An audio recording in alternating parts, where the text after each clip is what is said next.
Hello, my crafty friends. Well, I decided I would just go ahead and start a few minutes early. Um, I'm gonna go over to Facebook and let people know that I'm here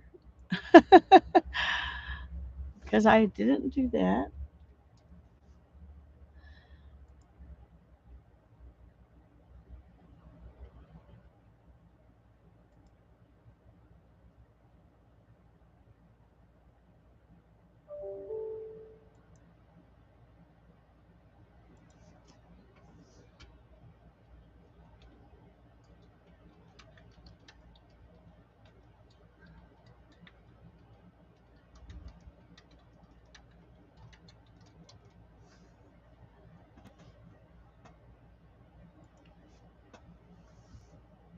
Okay, there we go. Oh, I went away and y'all came in. Hi, Brittany. Hi, Sana. Hi, Linda. I'm happy to see all of you. Um, I'm going to show some things. First thing I'm going to start with. Let's put these aside for now. I want to show you how I decided to go ahead and bind this book. I was being lazy, so I decided just to take some cord. I think you can see it, and just wrap it around, and then slide my pages in. It's not elastic; it's a kind of elasticy, but it's not an elastic cord. It's just got a little stretch to it, I guess. So I've got that now ready to go. I still haven't put anything in it, but it's there. Hi, Riri. Hi, Teresa. I'm so glad to see all of you. Anyway, I did want to show you that I finally got that done. I need to do a whole video where I go back and dig out the things that I've been saying for 3 months. I'm going to put in my new book, and I still haven't. But I need to do that. Anyway, I just thought I'd show you what I finally decided to do about binding that. So there's that. And then I got this in the mail from Tanya, and she says, um, we're busy every day. Even days when we do chores are busy days. We've been out of cell service, let alone Wi Fi. Miss you, but having fun. Tell everyone hi. Love you all. Hugs, Tanya. So this is to all of us. And just thought I'd read it to you so you would know that she's missing us.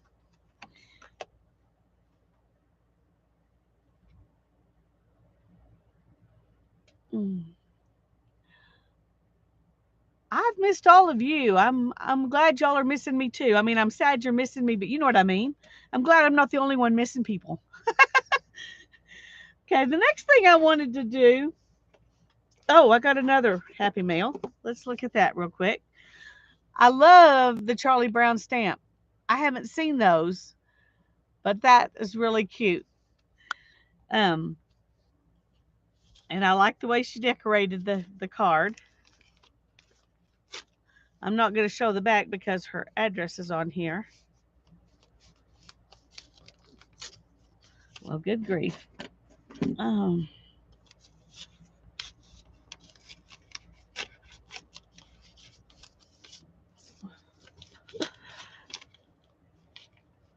I'm having trouble getting this one open.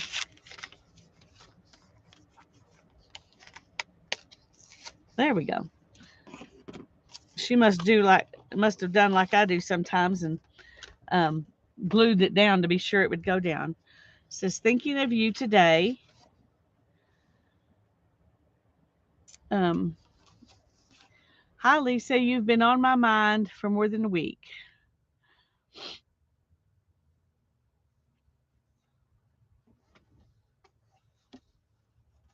And this is from Gail Donna Free, and I'm not going to read the rest of this because it's private. But that's very sweet, Gail. Thank you for the gift and for your prayers. I do very much appreciate that. And I will read that again after I get off because I didn't read the whole thing since when I figured out it was that it was just private. Okay. Oh, hi, Andrea. Hi, Kathy. Hi, Allie Kay. Good to see you. Hi, Janice. Let's see if I've missed anybody else. I hope not. I hate it when I miss people. I think that's everybody. Kathy, I think I said hi to you. I'm not positive, but hi. I'm glad you're all here. Um, if I didn't say hi to you, wave at me or something so I can say hi. Um, the next thing I wanted to show y'all was Hannah's new project. Well, first I'm going to show you mine because we're both kind of doing the same thing, but it was her idea to get dip pens and ink and play with it. So I just um, I had this really old red ink, and so I wrote a little bit um, in here. It just says ink and paper combined in book form. Together they bring learning and experiments and the joy of creative endeavors.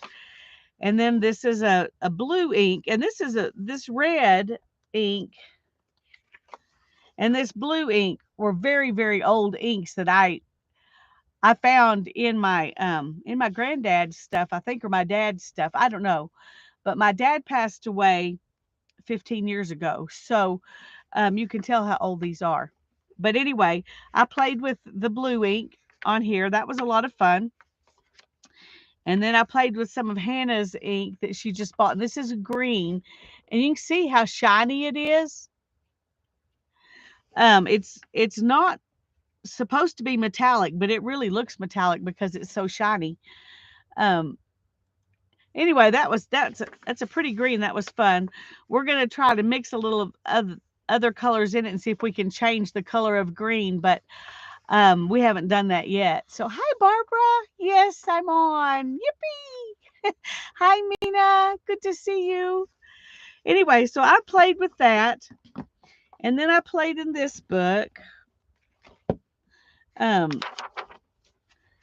and all of this was done with the ink. This is some of Hannah's. She had white and gold and silver, and then I had bought some copper ink, and so I used all of those in here. And I think when I do my scavenger hunt book, I'm going to use maybe the I'm not sure. I may do it on black. But anyway, so I started both of my books. Um but that's far as I went. And now you're going to see the real artist because there's a big difference in what I've done and what Hannah's done. Okay, this is the first thing she did with just black Sumi ink. I don't know if you can see. It's lots of little lines and cross hatching um, with black ink, and then she did this with her colored inks that she got. This is a very magenta. Actually, these colors are really true on the camera. It was supposed to be red. It's called crimson, but it's very pink. Um, but she just pulled up photographs of bugs and then she drew them. And I think she did a fantastic job. Aren't they gorgeous? I just love it. And then she's been working in this book, um, this sketchbook, the last couple of days. She did this morning. She's not finished with it, but she said I could show you anyway, even though she's not finished with it. But I think this one's incredible. And this lady here. This is an image of one of the Valar in the Silmarillion, and I don't know enough about it to explain what this is. But anyway, uh, the other ones you can see are people in the castle. So she is good, yeah. She just does amazing. She's got a really good sense of proportion and has since she was little. Ethan has a good sense of proportion too. He draws different things, um but anyway, and I don't know if she had if this was just an idea or if she had a, you know, some kind of image she was drawing from. I don't know about either one of these. This one, she probably had an image she was drawing from because the jewelry and things, she might not have thought of that on her own. Oh, goodness, I'm fixing to cough. Hold on just a sec.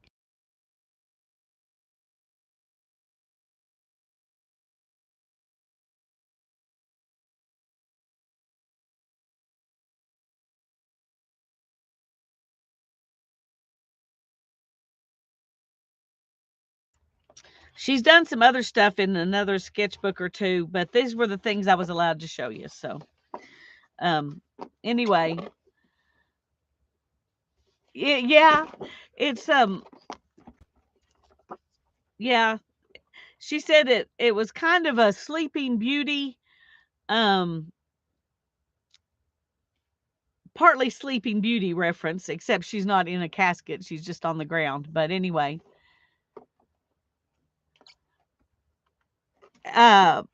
I don't know.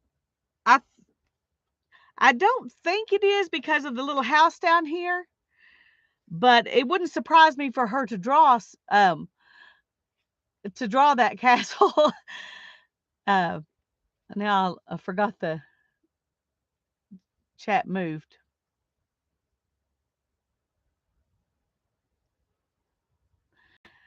Sa- Saramon's tower, but I don't think this is it. And the reason I'm saying that's because of this down here, but I could be totally wrong because I haven't looked at Saruman's castle tower in a while. Anyway, I'll ask her. But when she finishes it, I'll tell you if she has, if it's just something out of her head or if it came from somewhere. Anyway, I gotta stick these out of the way.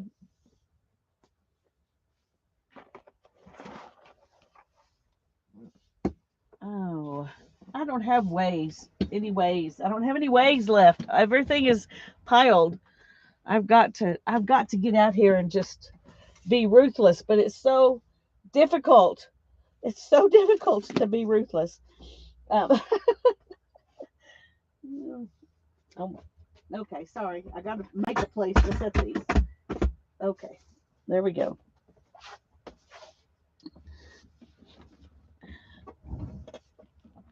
It looks like a light. It looks like a lighthouse to me too, Kathy. And I thought I would show you the little bit of knitting that I've done, which I was doing pretty decent right down here, and then I was trying a different technique, and I totally messed it up there, and I'm just now kind of getting it back on track. But anyway, this is my first little bit, and this doesn't show the 7 or 8 times I ripped things out before I tried again, but but I am trying right now. I'm using these were really long bamboo needles, and I don't like those big long needles, so I just cut them off and stuck them in a pencil sharpener to make the ends pointed, and then I sanded them real good. So that's what I'm using right now. I've been trying to use this, and some of this was done on this, but this thing keeps flopping in front of me when I'm trying to work. um I like the premise of this, but I haven't got technique down good enough to be able to use it very well. I'm trying to knit, Barbara. I'm determined to learn. Hi, Kimberly. I'm glad you're here. So this is me trying to learn. And Barbara, I did a video yesterday of my knitting, um and I took all that stuff back in the house. I went to the thrift store and I got some I got some goodies at the thrift store. This was one of the goodies I got at the thrift store. These I already had in my stash, but they were really long, and I didn't want to work with those really long needles, and so I just shortened them so I could use them. But the circle kneaders are better for big expanses. That is probably true. I've watched people do, socks on them. So I thought if they'll work for socks, they ought to work for just about anything. But one thing about these, I think if you have the kind where they twist here, and if you move this, the whole thing doesn't move. You know what I mean? I'm sure those are really expensive, but those would probably be easier to use than this. But I've just got to learn how to use my needles at all in order to um, before I start worrying about these again, I think.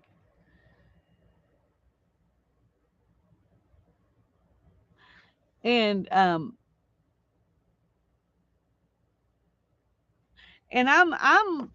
thinking I'm going to be doing continental, which there aren't as many videos on how to do continental, but the things I've read said, and I've heard a couple of people on videos say, if you're a crocheter, it'll be easier for you to do continental than English.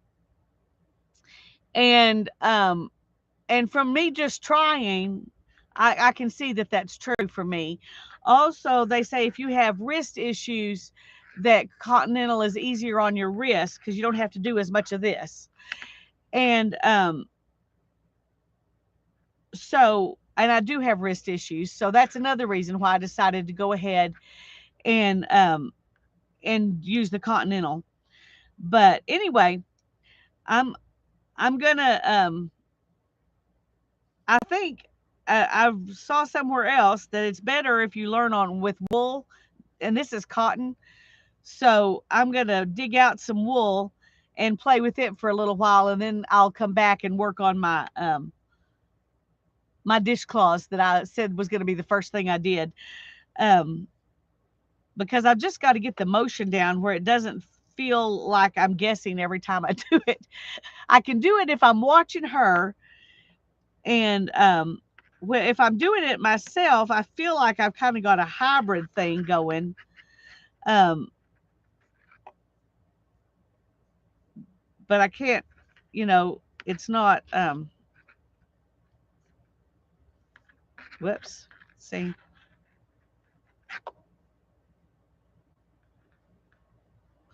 This also is coming, and I'm catching stuff on it. See, this is what I'm trying to avoid, and I'm trying to remember how I think they just do it like this.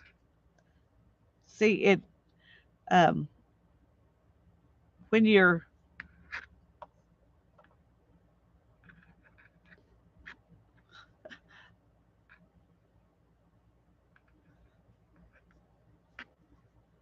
if I hold on when I'm doing this. Whoops, come back.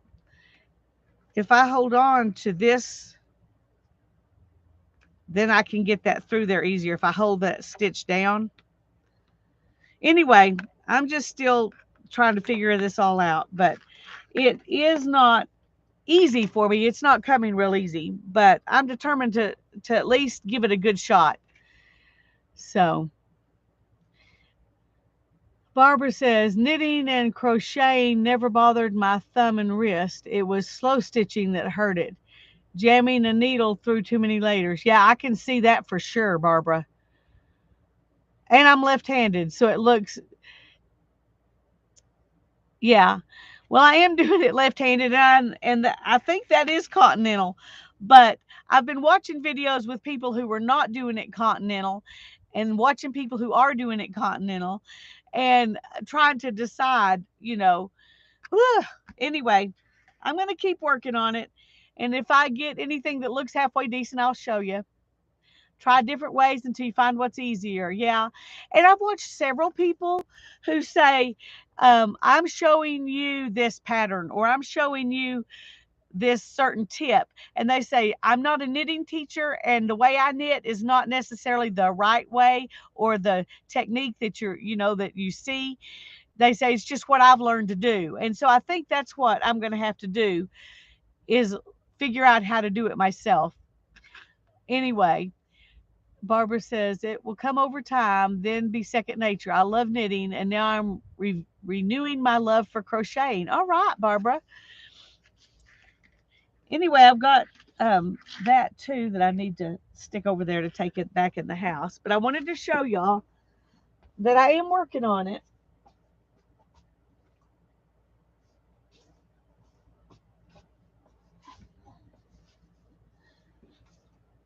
Oh.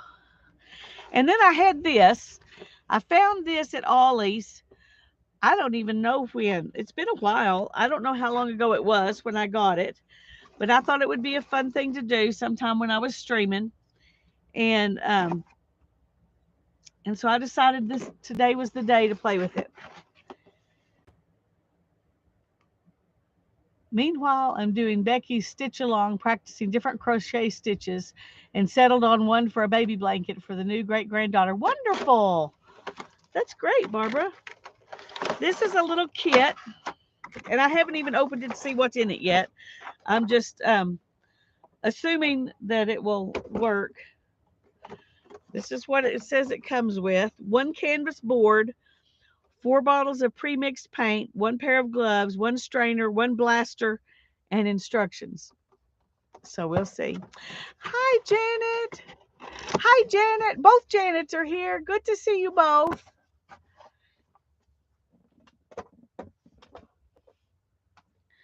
Okay. And so they have instructions. Put on your gloves is the first instruction. Okay.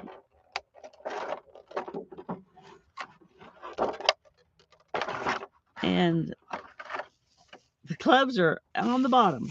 But it was the first thing they tell you to put on, but they're on the bottom. And I'm not putting those on. I'm sorry. It's just not happening. I mean, look at this. Seriously. How can you do anything? You know, if all I had to do is pick up a hot dog and stick it in a bun, this would work. But no. Sorry. We'll just have to do it without. Okay. Now, I don't know if you can tell, but this is bowed. And it has lines on it. Why would you give me a canvas board that's already got lines on it? That doesn't make sense to me. Theirs doesn't have lines on it.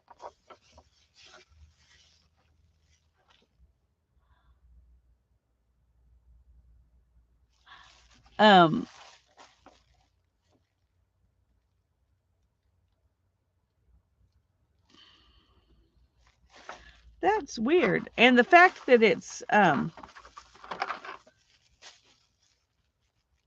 bowed is not really good. Let's see if I can flatten it. I'm already breaking the rules. That's right. Boycotting the gloves. Well, those are just ridiculous. If you want me to use gloves, give me some decent gloves. Okay. Well, this is it's getting a little better.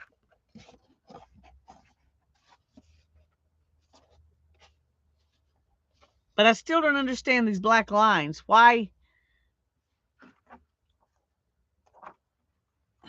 That doesn't make sense. Okay. And see, I thought you got something to actually work in so that it would be protected. But you can't, if you work in here, then your stuff's all going to pile up on the edges. So that's not so good either. Maybe so, Barbara. That may be true, but I don't necessarily think that's a good plan, even if it's what they had in mind. Okay, so I thought they had a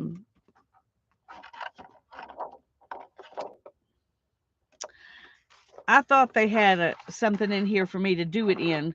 So now I've got to find something. I've got somewhere here a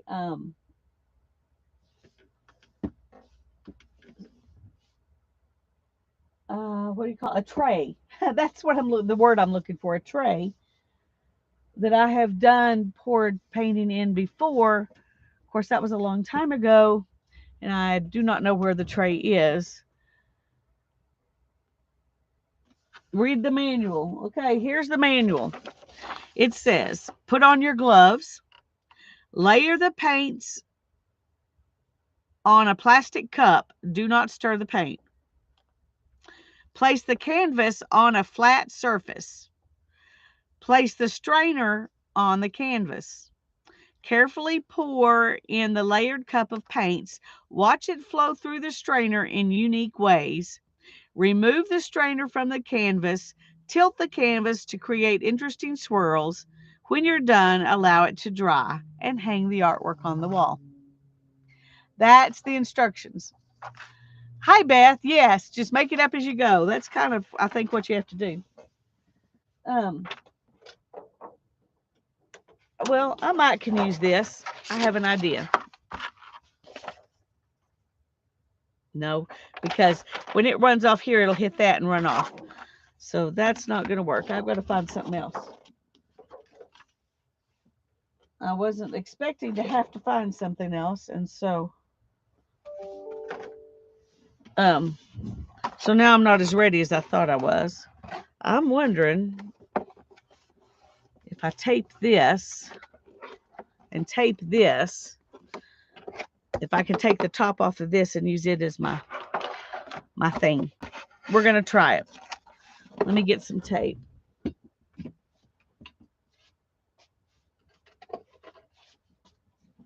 Oh.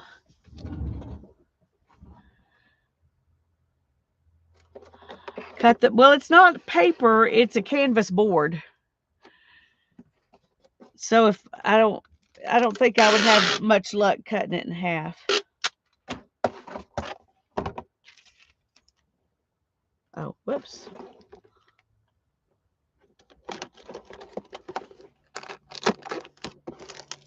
I just don't want the paint to get, run all over the place. Just a big piece of plastic bag. That would work. But I want to show you one reason why I don't want to just lay it flat on something. Big piece of plastic bag is still a great idea.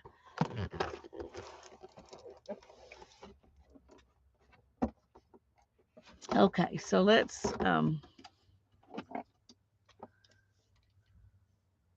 that's what I'm going to do, Janet. That's what I'm going to do.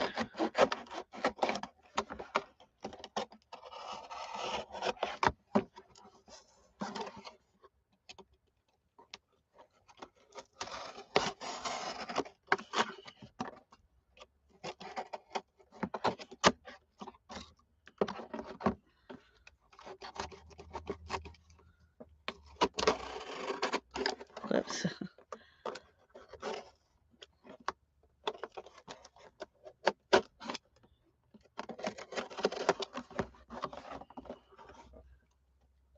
I don't know for sure if this will work, but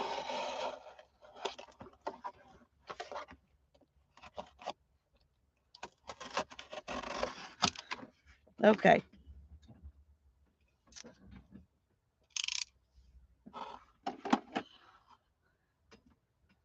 You're going to wing it along. All right. Hi, Lori. I'm glad you're here. Okay, let's get this out of the way.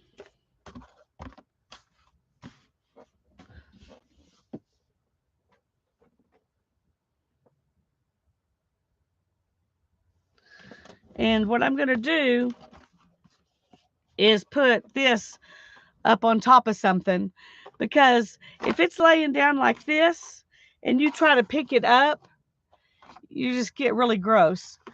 But if it's on top of some cups, I can just lift it with my fingers. That's my plan. Let me find some cups now.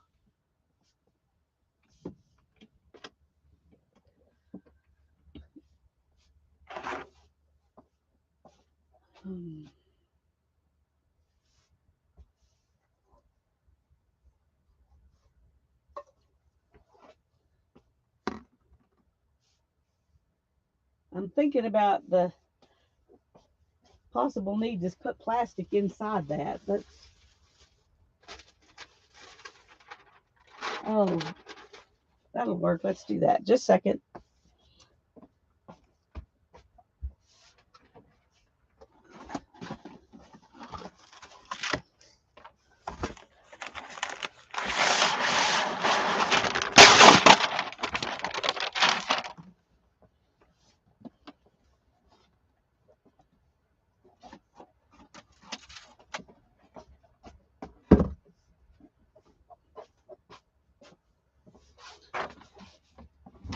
Okay.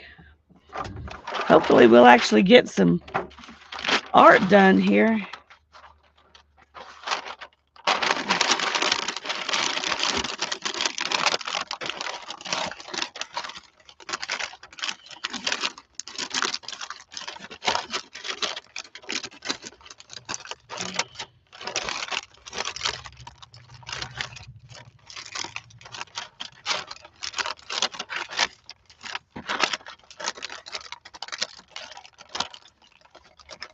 Hey, Barbara. I'm glad you're here.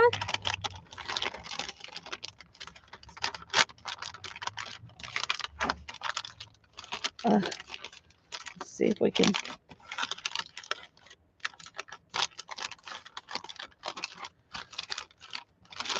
Okay. Now then, we shouldn't have paint going everywhere. No, I do need the box because I don't need it. I need something to contain it in a spot and not let it just go everywhere. I don't know how far it would go, but it could go a long ways. So,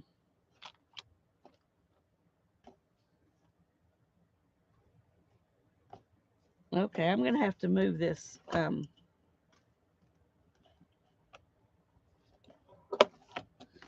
because that's popping up and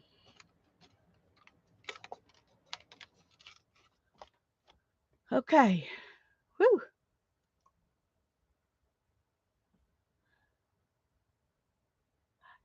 Hi, Janice. I think I said hi to you already, but just in case I didn't, I'm glad you're here. And yes, pouring is messy. So this will help contain things. Plus, I'll end up with some paint skins on the bottom, which will be fun too. I need a paint skin for my scavenger hunt book. So, all right, now let's see if we can get this stuff out of here. There's that. Here's this to supposedly blow air. It's pretty wimpy. Pretty wimpy. And then here's the paint.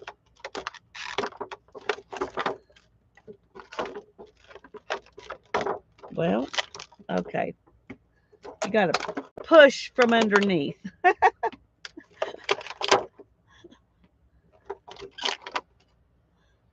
There we go. I do like these little bottles. They're nice little bottles. And this is going to be my cup I'm going to put them in. And I've got my strainer right in the middle. So if that line is there, those lines are there to tell me what the middle is, then okay. They could have just put a little X in the middle. Oh.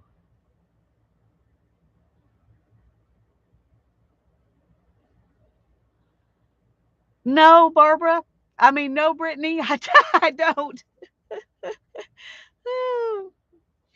um, that's a good idea. I definitely need to do that.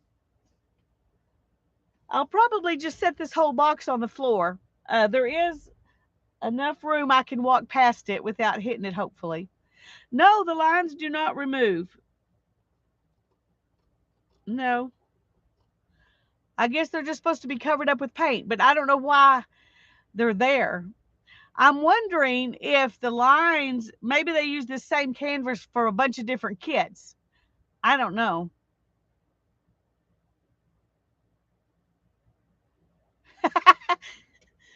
Yeah, because I don't think I can eat 8 pieces. Okay. I'm just going to squirt some paint. Okay. This is very thick paint. Look at that. There's no way this is going to be flowy.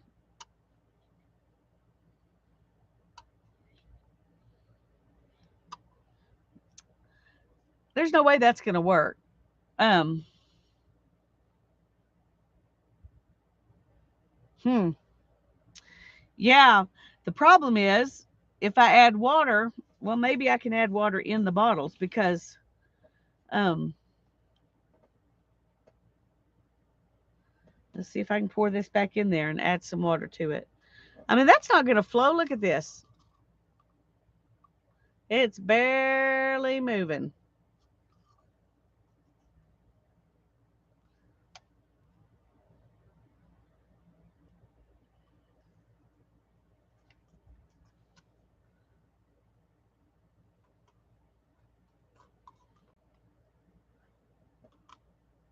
Okay. One thing I'll tell you for sure, don't bother buying this paint. Okay. Let's see if we can get that. I mean, seriously, craft paint is thinner than this. And this is supposed to be made for pouring.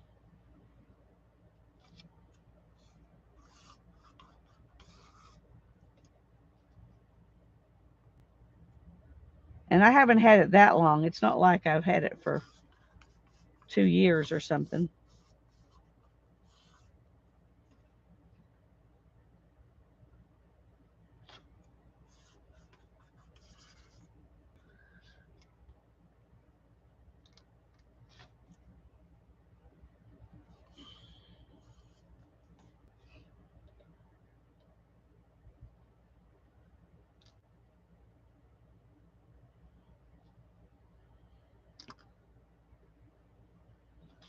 Okay. Let's see if I have a bottle of water. This one I'm going to. I'm just going to put my brush in that one.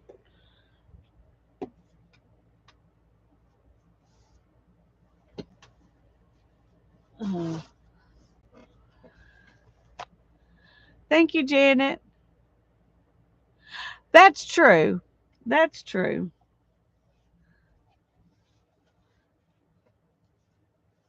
Okay. Well, now then, let's go ahead and open up.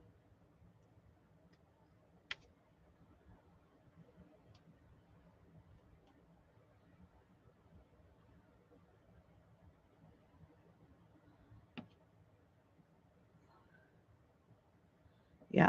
Okay. I'm just going to do them all.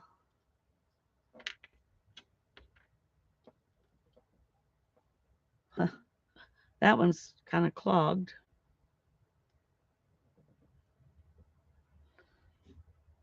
Okay, we're not even going to use these. I'm going to maybe clean these.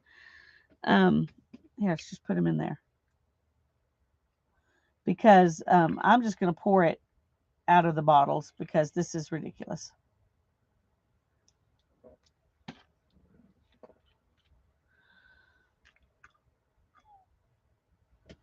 Mm-hmm. I'll clean those up and maybe we can put some paint in them to do something else with sometime. But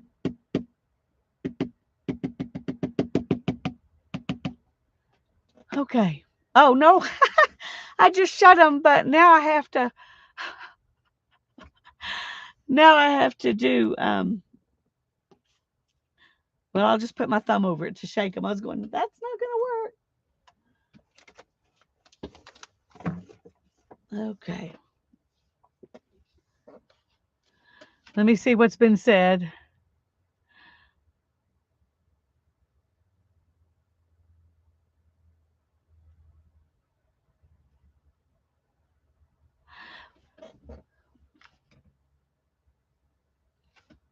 Yeah, well, I've done pouring before, but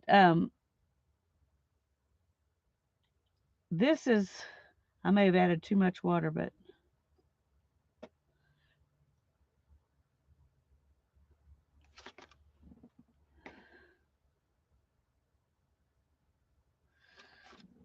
I usually put the silicone stuff in the, when I get them all layered in here, I put it in here right before I dump it. But hi, Dana. Anyway, we're going to see.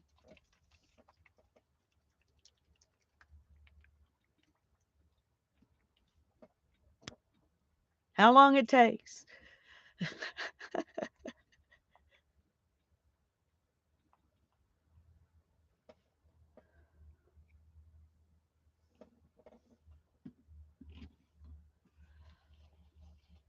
Hopefully this will be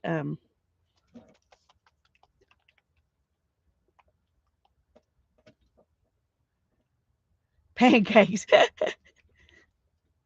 Yeah, we don't want to think about pancakes right now, do we?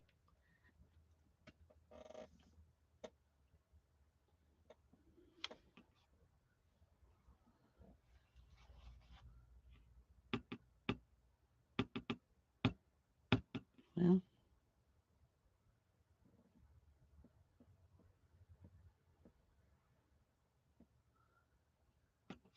it's still pretty thick. It feels when you're doing this like it's pretty thin, but once you start to try to pour it, it's not. Kathy's going to start pancakes. Teresa, that's not helpful. I don't want to think about donuts either. I've just started trying to eat good again. I haven't been very good lately, and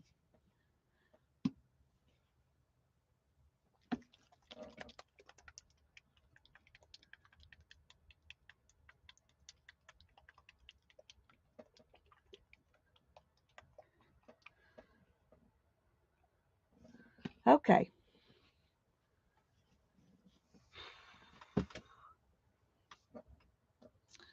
All right, we're gonna do. I think we're gonna start. Let me go ahead and get my where is my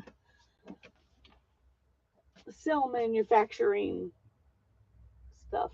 I don't think I took it in the house. What I use for this is the silicone stuff that you use on a treadmill.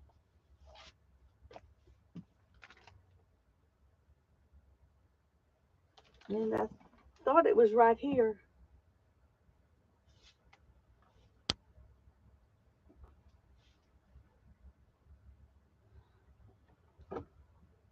But now I can't find it.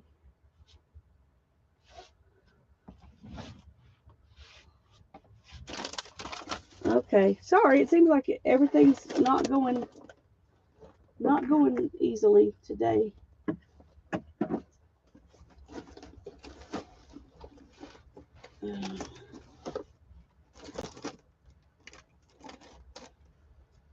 Okay. I'm gonna have to run to the house and get the silicone stuff. I'll be right back. Sorry about that. Yeah, it's real. It's real, Janet. It's real. Okay, I'll be back in a minute. I'm gonna go find it.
Okay, the bad thing is that I bought one of these, brought it out to the studio to use it, and then when we needed to oil the treadmill, I couldn't find it, so we had to buy another one. And then I found the one that was out here, but now that I need it, I can't find it. So anyway, I've got it now. Okay, let's put that up there so I don't lose it. And I'm going to start with green. Oh, see, that's still really thick. Look at that.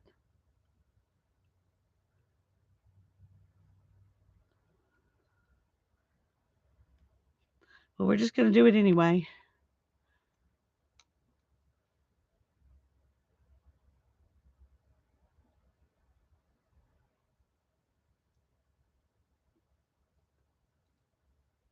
What are you going to be baking?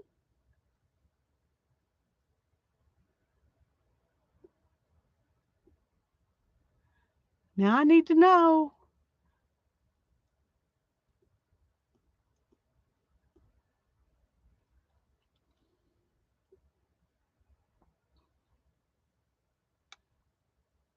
Okay. I'm just going to pour them in one right after the other and not do, you know, layer upon layer. I'm just going to do 4 layers and that's it. Almond flour pancakes. Baking pancakes in muffin tins. Oh, cool. I've got a keto pancake mix that I never have used.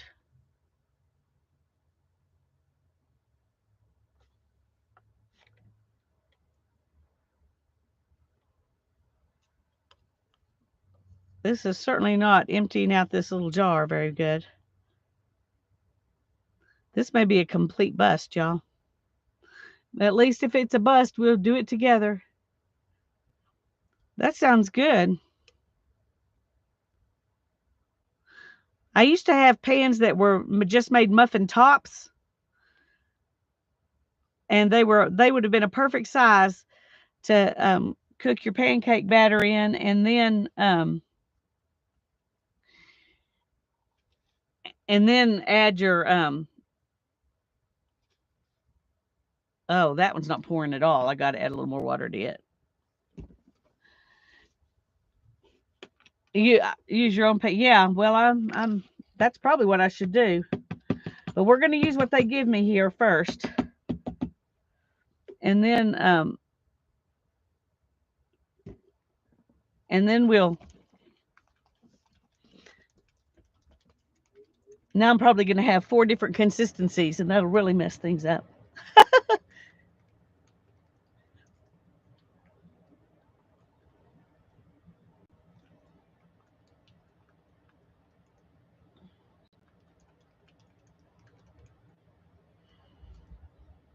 Okay.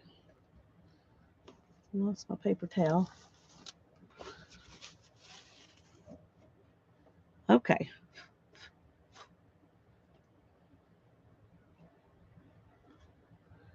Now we'll pour the yellow in.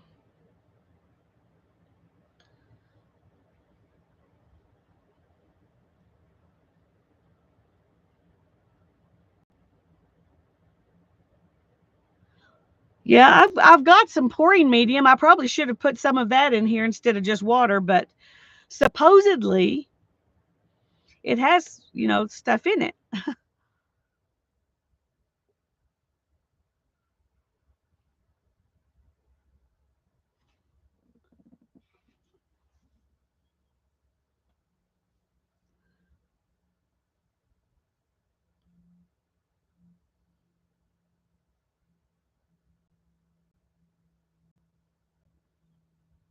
Okay, we're just going to stop there.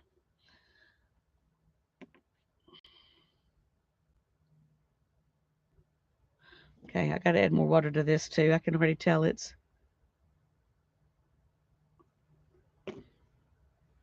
still too thick.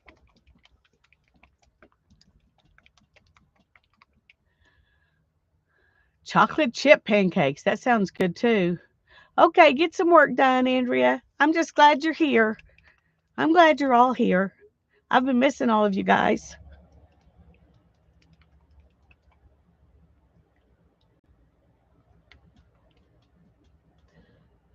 It's been a while since I've done one too, but I can tell you, starting from scratch with my own stuff was easier. That was easier than this kit.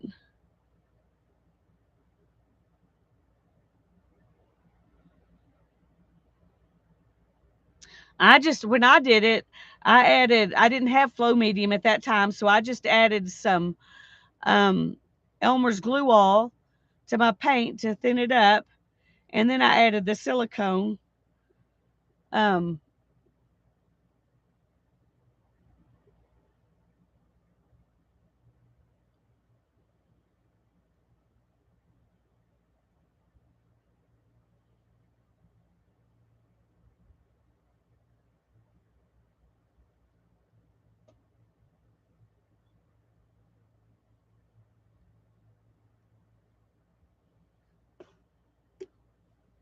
let's see how this one does.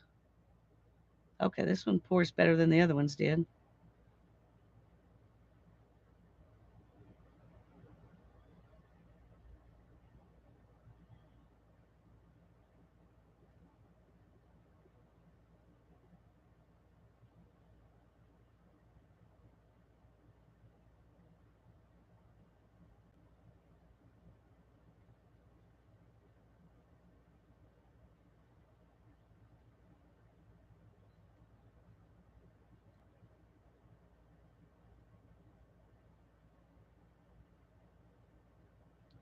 Okay. Now then, I'm just going to put a little bit of this in here.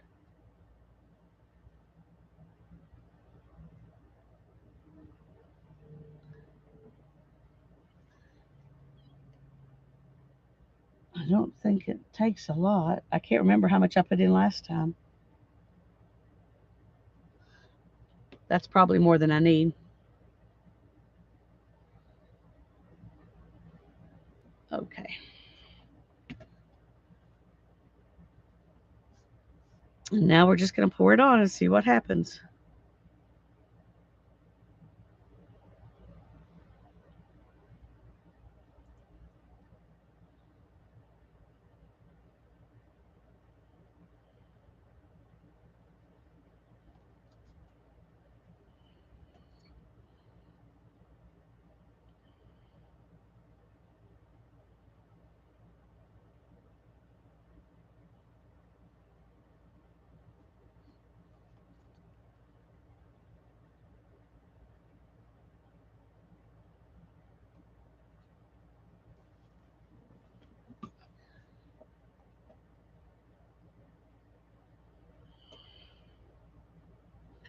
It's too thick to come out.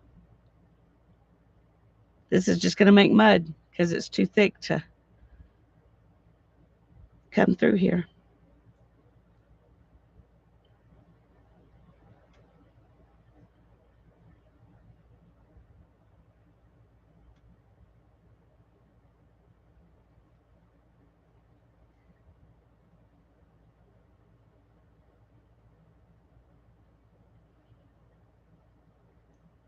Okay. We're just going to do this and see what kind of what kind of thing we can come up with.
It's not even flowing enough to paint the whole canvas.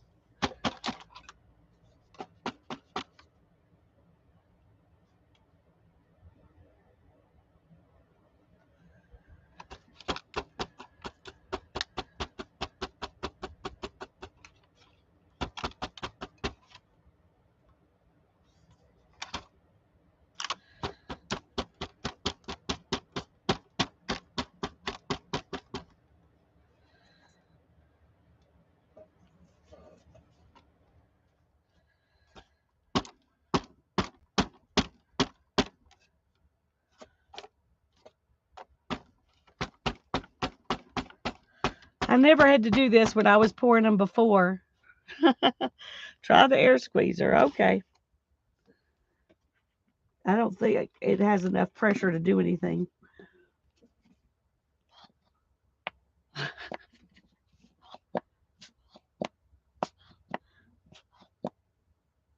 All it does is make some little craters.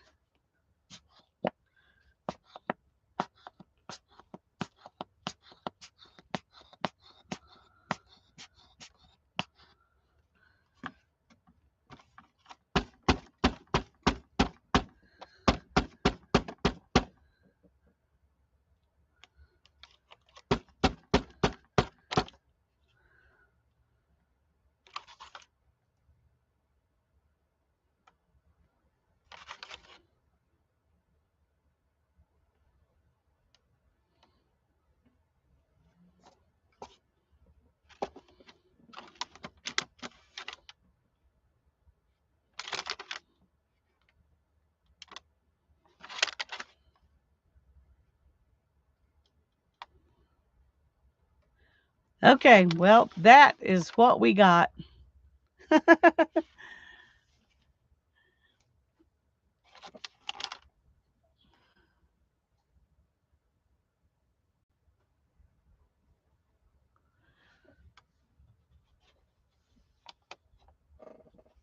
see if we got it covering the canvas all the way around.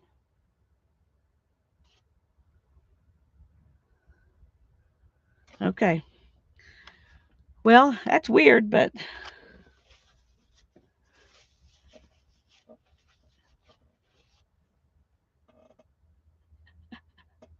well, I'm sure, Brittany, that you'll come up with something much better than this. I'm actually surprised at how much I like it, considering considering. Oh, hey, Tracy, is that you?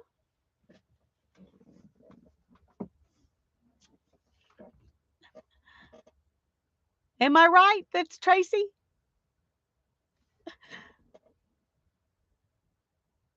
Yay! It's good to see you. Well, was a kind of a fail, really, considering what it was supposed to be. But it's interesting.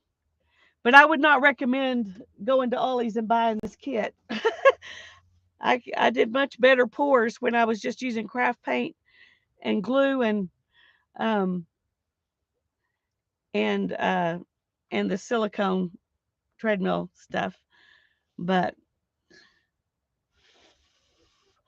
I'm wondering if let's try the heat gun a little bit. Sometimes that makes the silicone do its thing.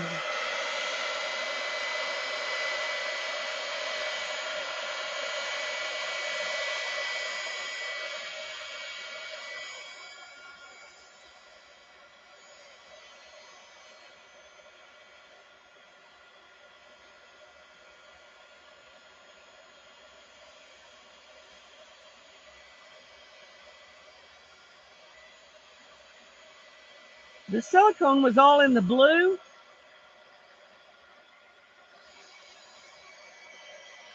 So we're not getting a lot of cells from it because it got just covered up with everything else.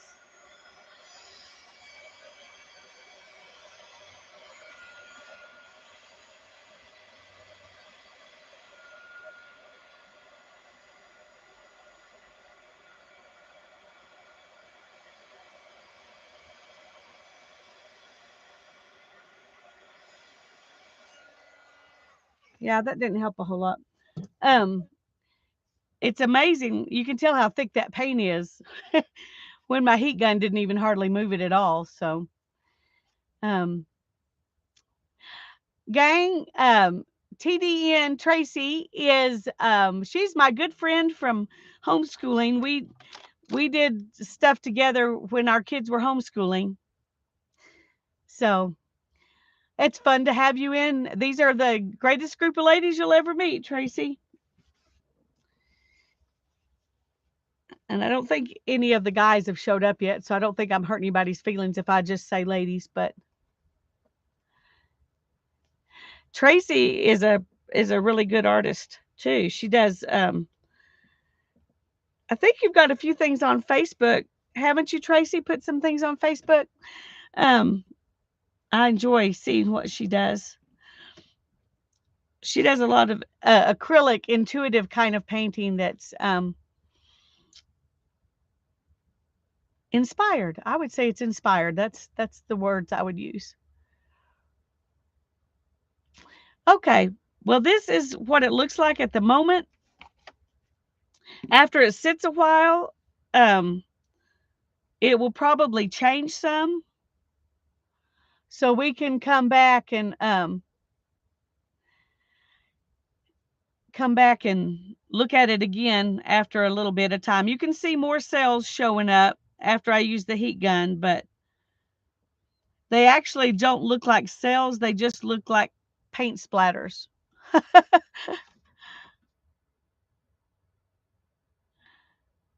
Hang it on the studio wall. Yeah.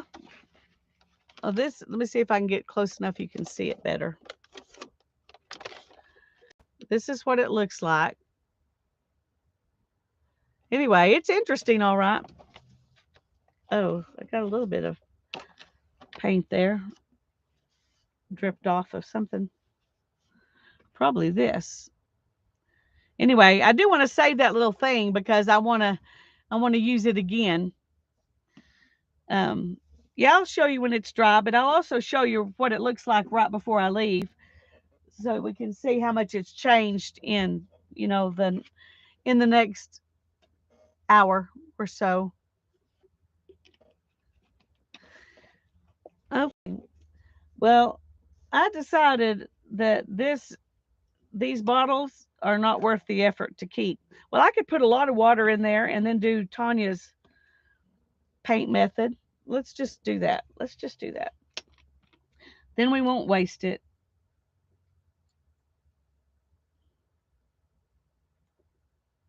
I don't know how much she puts in there.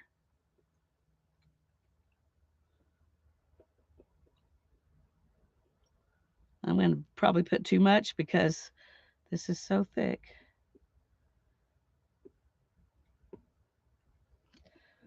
Okay. But now I have to dig those lids back out.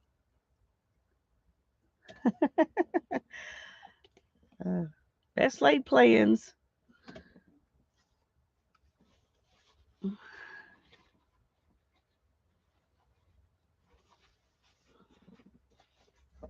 Okay. Where did I put the lids? Oh, up here. Okay. Oh, I'm getting it on my arm and everywhere else now.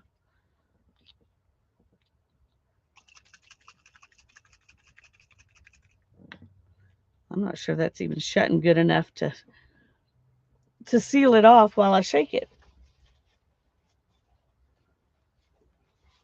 Okay. Hi, Vanessa. I'm glad you're here. We're making messes today.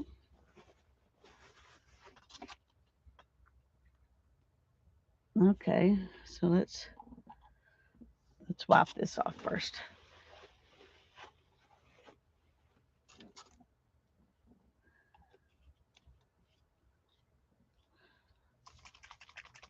While I work on this, we're just going to let it sit there. See if it changes any while we're watching. Okay, Barbara, I'm going to save them. I'm going to save them.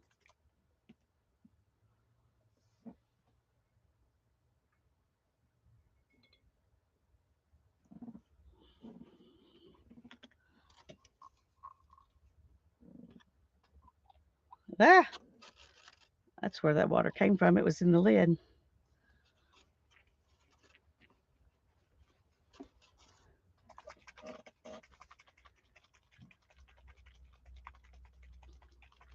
Some of my very first videos, I think, way back when, were paint pouring videos.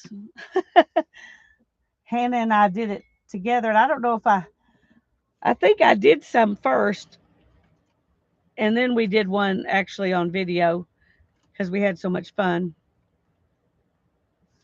But, oh, Tracy, I need to show you some of Hannah's drawings. Just a second. Let me get them back out and show you.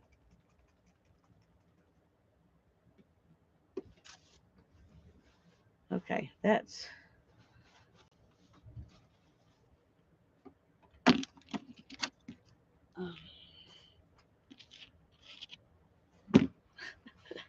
well, I'm just knocking everything over. Doing a grand job. I should have titled this Making a Mess.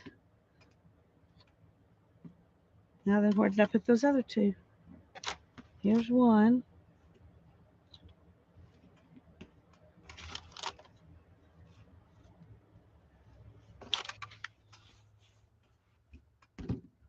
There's the other one. Okay, I'm just going to let those sit for a minute. And I'm going to move this. Let it have a place to... oh, to rest a while. If I forget that that's there, I'm going to make a really big mess when I leave. Okay, now where did I put Hannah's stuff? You still here, Tracy? Okay, I just... everybody else has already seen it, so...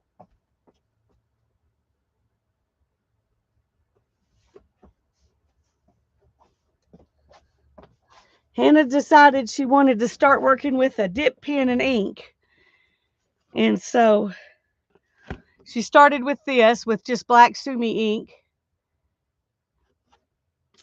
And then she did these with some colored inks that are Winston Newton. I may have the name wrong. She just did these from photographs of the different kinds of the butterfly, ladybug, dragonfly, and a bee, honeybee. Oh, thanks, Barbara. Anyway, aren't those good? These were the first things that she did, just trying out the colors, doing monochrome. Winsor Newton, thank you. And then she did these. Well, she did these next.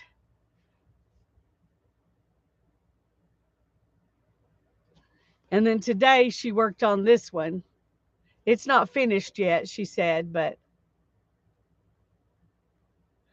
no, I didn't know that. I'll have to look into that, Tracy. Anyway, this is what she's done in the last few days. She did this one this morning and this one, but it's not finished yet, so she hasn't dated it. 28th, 29th, 30th. And these were the 23rd, 24th when she did these. She actually dated them. I'm proud of her. This one she didn't date, but it was probably on the 23rd as well. Anyway, that's what she wants to do, Tracy, is illustrate her own books. That's exactly her plan.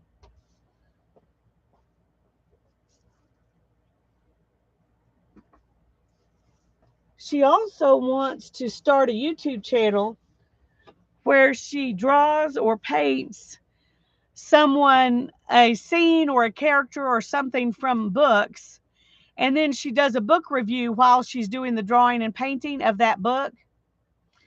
I think she's got a YouTube channel. She's got 2 of them. She hasn't done anything on them yet. She just saved the names, She wants to write fantasy books, kind of like she wants to be the next Tolkien.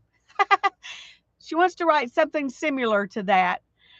Um, but she's got one name that she's probably going to do just random art stuff in, and it's the Serial Amateur, because she's kind of like me. She just moves from one art project to the next.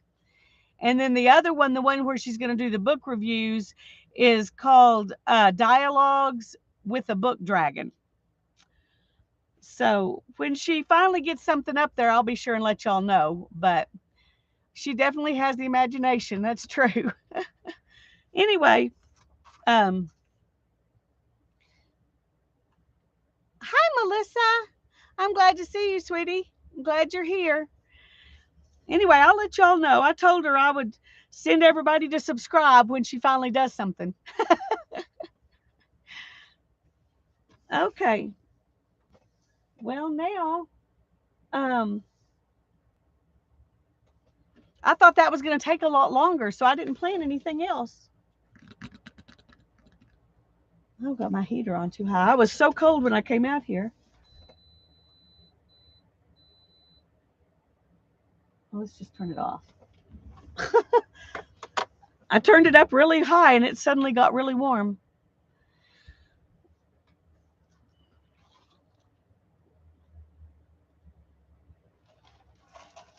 I do want to show y'all something that I got, and I was planning to do a video with it because I don't know how long it'll take, and I might have to do it in parts and then put it together to make a video. But it's also something I could do in a live stream sometime. So I'm going to show it to you, and maybe we can decide that together since we've got some time. Now, I haven't even looked in here. I don't even know if it's all here. I mean, I opened it up at Goodwill. I bought this quite a while back. I opened it up at Goodwill to see if it was all here, but I couldn't tell for sure. But it looked like maybe it was. So I thought this would be something fun to do.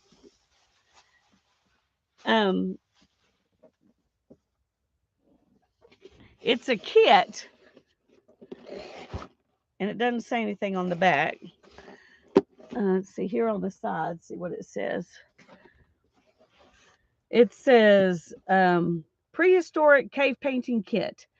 This kit comes with everything you need to grind pigments, mix paint, and apply paint with a selection of tools onto a stone tablet.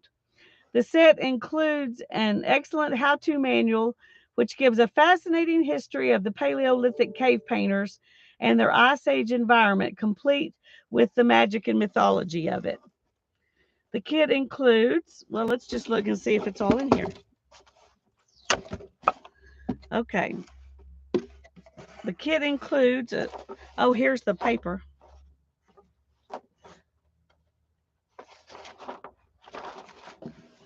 This will be fun. When we're done, we can use the papers in something else. You just need sticks from the yard. Well, guess what? They gave me sticks. And they put some kind of fibers in one end to use as a paintbrush. Okay. Okay, it says the kit includes a stone tablet. Okay. So here's our stone tablet.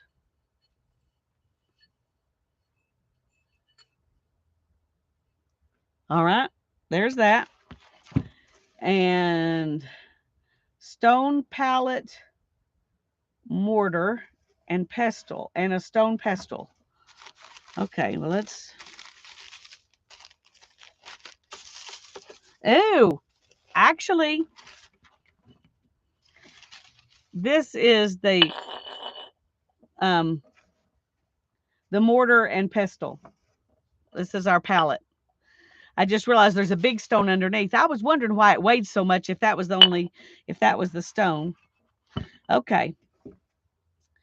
And colored pigment stones. We've got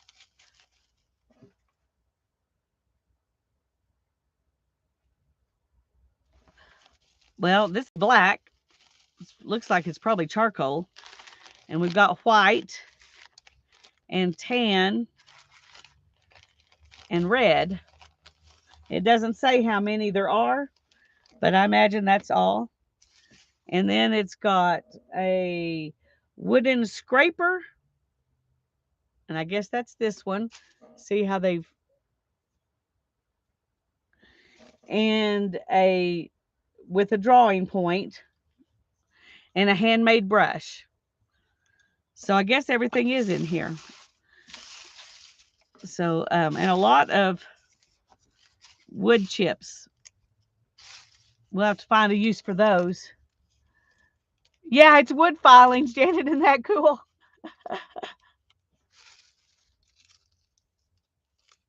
So there's that. I need to put those in something because I do want, I mean, we could use these in collage.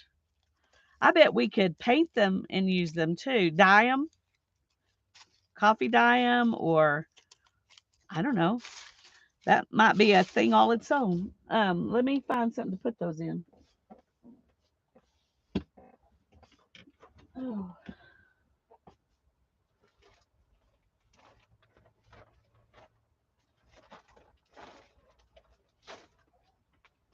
Okay. Here's a bag. We'll just stick them in here.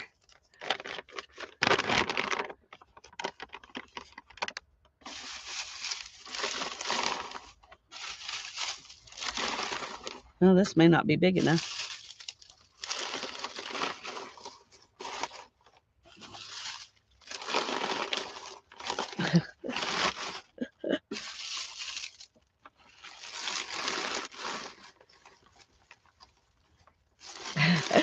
Thank you, Tracy. I do have fun. The thing about finding good stuff at the thrift store is you have to go real often because it's kind of, you know, one of those 10% of the time you find something really cool, 90% of the time you don't things. And I'm not going to be going for a while now. Hannah and I both, we know we've got more stuff than we need. So we're not going to be going thrift store shopping. Except maybe once in a while just as entertainment, but that's obviously not big enough. Let me get a different one. I didn't judge well. Oh, no, I'm not. Somewhere I've got it. Here's one.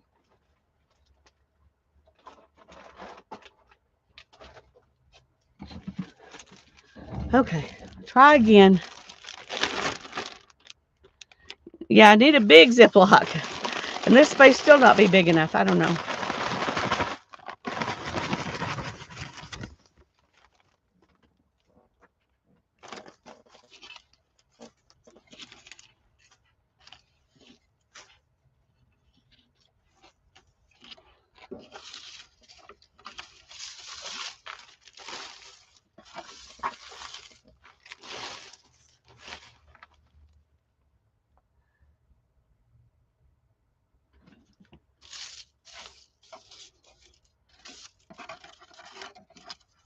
What were they using the pencil shavings for texture on? An art journal page or?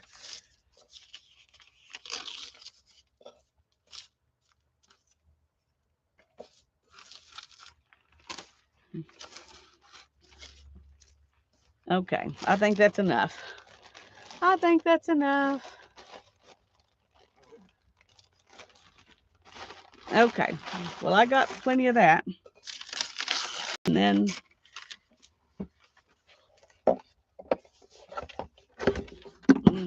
whoops.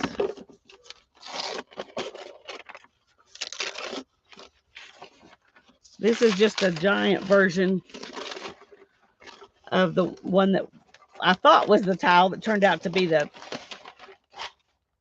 pestle or mortar or whatever. So here's the here's our cave that we're going to paint on. Man, I am making such a huge mess. Stuff's getting everywhere. Oh my goodness. Hi, Natalia. It's good to have you here. Welcome, welcome.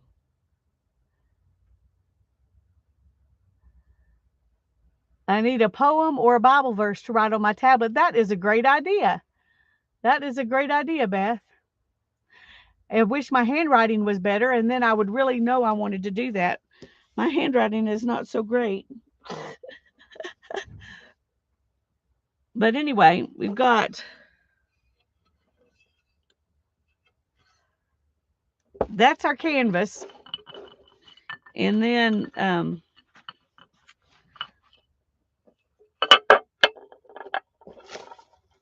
our mortar pestle and our brushes and our paint stuff. Let's take a minute to just look and see.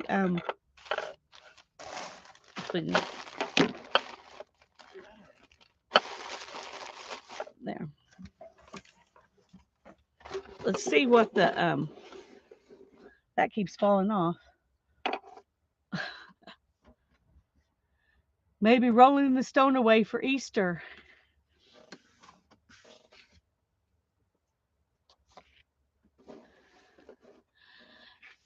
That's probably good. Easter's 2 or 3 weeks away, so that's possible. Yeah.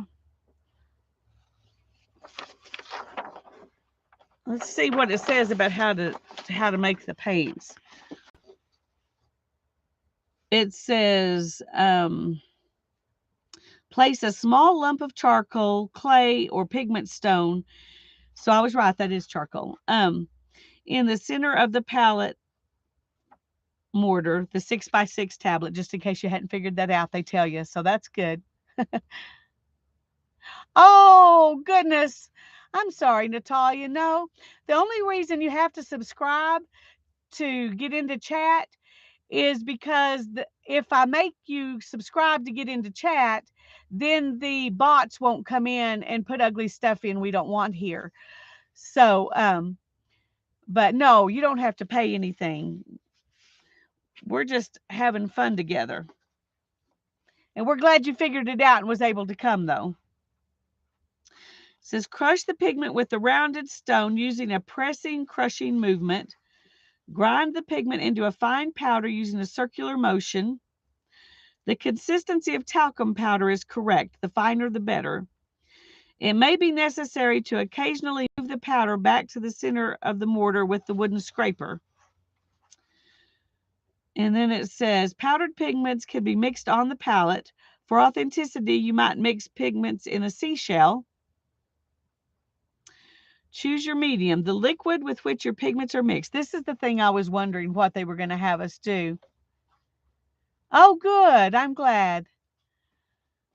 Well, Susan is a big help. Hottie Popo is Susan. I'm glad she helped you. Okay. Choose your medium, the liquid with which your pigments are mixed to make paint. Water is easy to use but not permanent. Liquids containing animal fat, such as milk, cream, and egg yolk, or vegetable oil, make a more permanent paint. Egg tempera paint is a classical painting medium still used by modern painters, which is pigment mixed with egg yolk. However, water is an excellent medium to start with because it allows you the luxury of washing the paint off to use your tablet over and over to practice. Using mediums other than water cause the paint to dry slower, but it provides better adhesion and water resistance. When the kids were young, I'm trying to remember how old they were when we did this, but I got some powdered tempera paint and we mixed it in several different little jars with honey, with egg yolk, with water, with oil. And I was thinking there was one other thing. Let's see what else they talk about. I don't think we used milk, so it may have just been those. But we mixed those up to make our own paints. And the kids painted with that, and they thought that was so much fun. Of course, we were just using the tempera powder, so they didn't have to grind anything because that would have been a real mess. It was messy enough as it was. It was messy enough as it was. Anyway, they talk, oh, I guess this is the same. So you have 2 chances at this in case you lose it, I guess.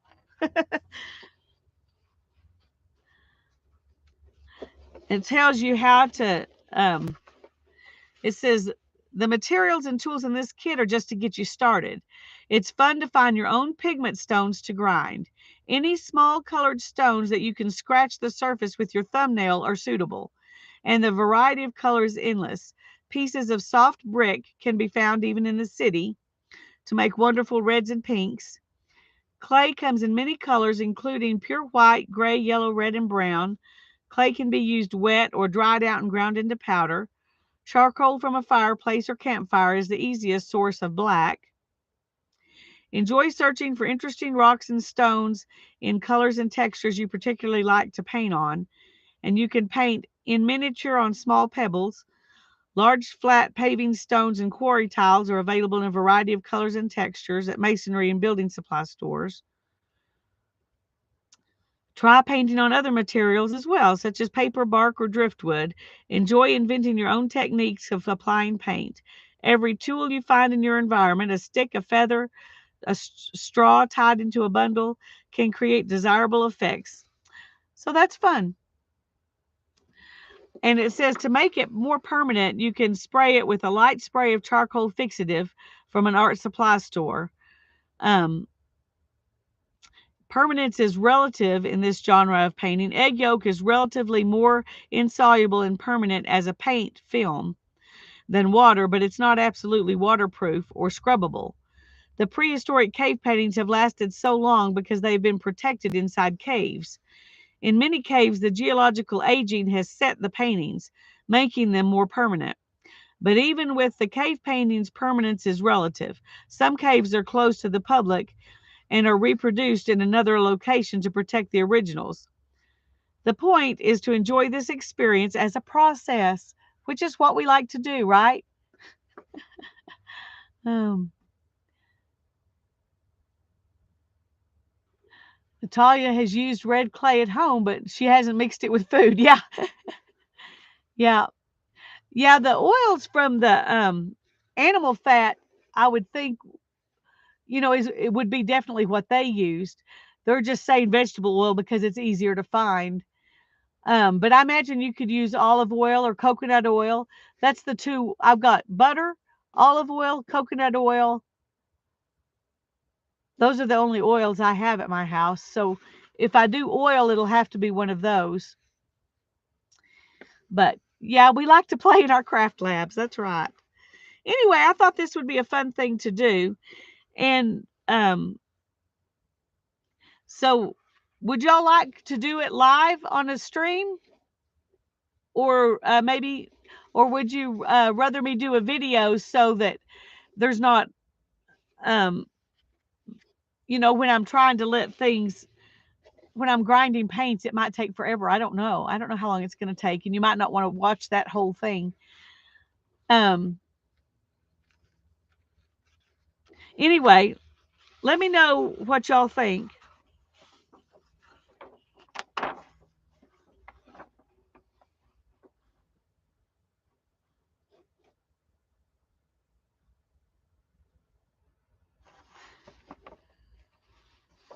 There's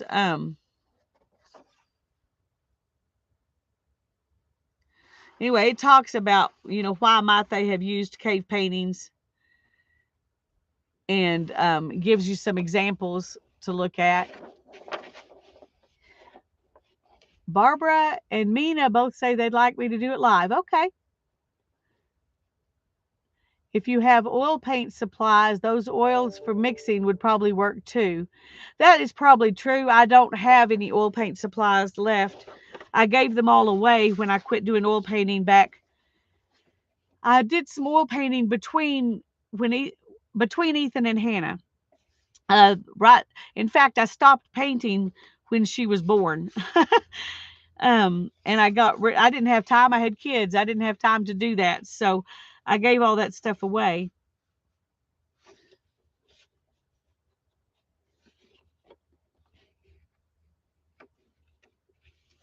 Sesame oil. have had sesame oil in the past, but I don't know if I have any right now. I have to think about it.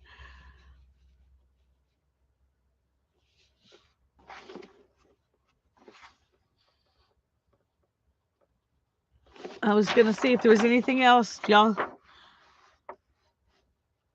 Y'all want me to read about the pigments, tools, and techniques that they surmise these painters may have used?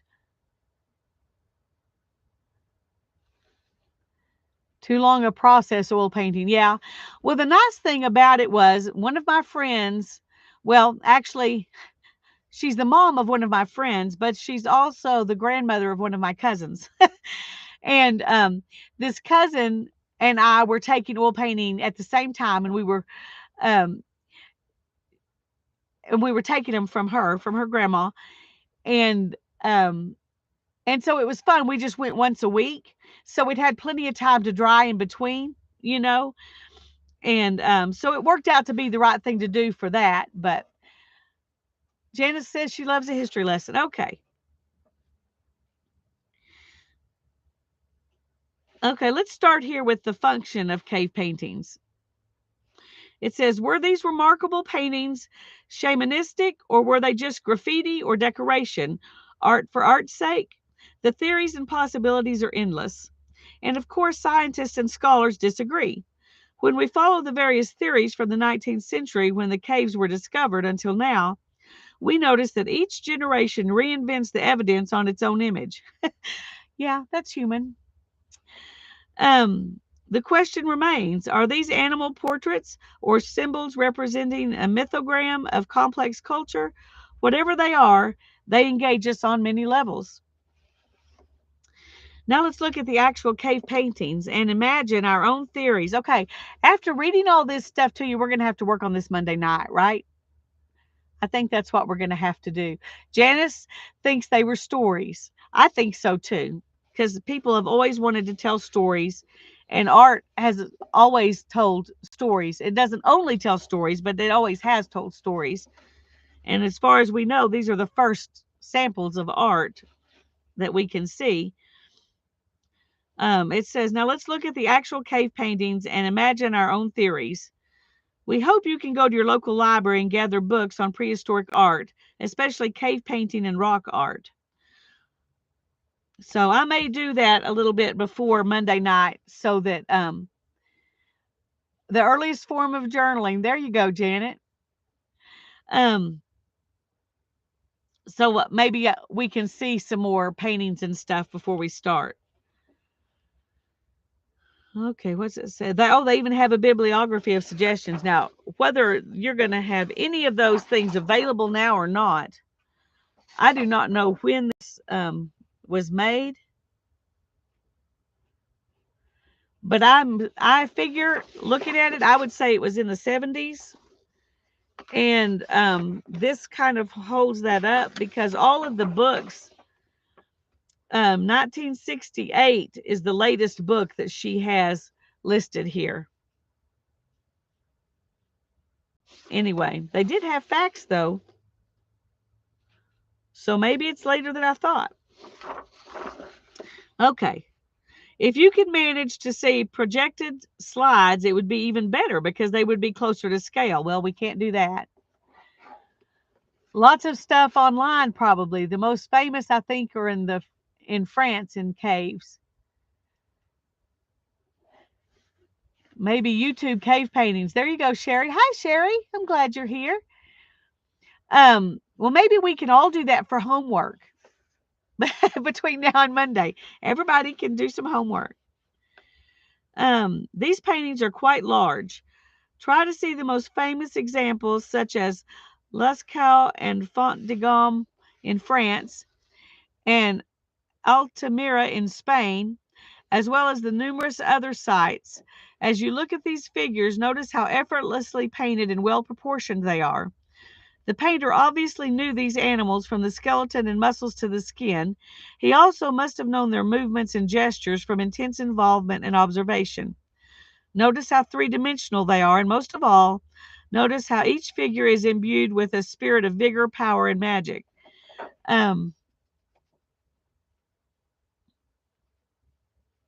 The early Magdalenian paintings began as black linear outlined figures, and I guess that's, or maybe that's something like this.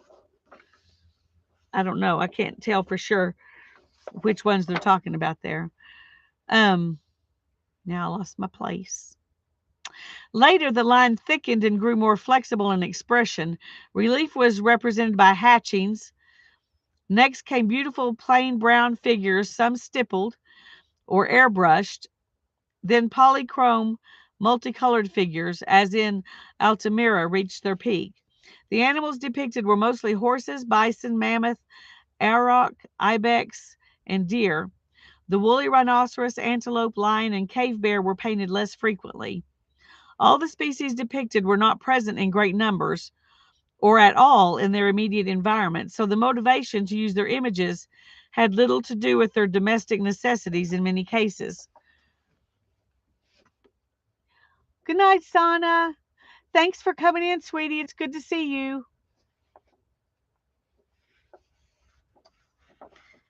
Okay, now pigments, tools, and techniques. The natural pigments used by the cave painters were primarily made from soft colored mineral stones, charcoal, and clay. Their favorite pigments were yellow ochre, red ochre, charcoal, manganese, and the manganese is also a black, white clay or lime mud for white, and iron oxide for red. They were sometimes used as lumps, sharpened like crayons for drawing. Ooh, I have some little bits, have to find it, of rust dust.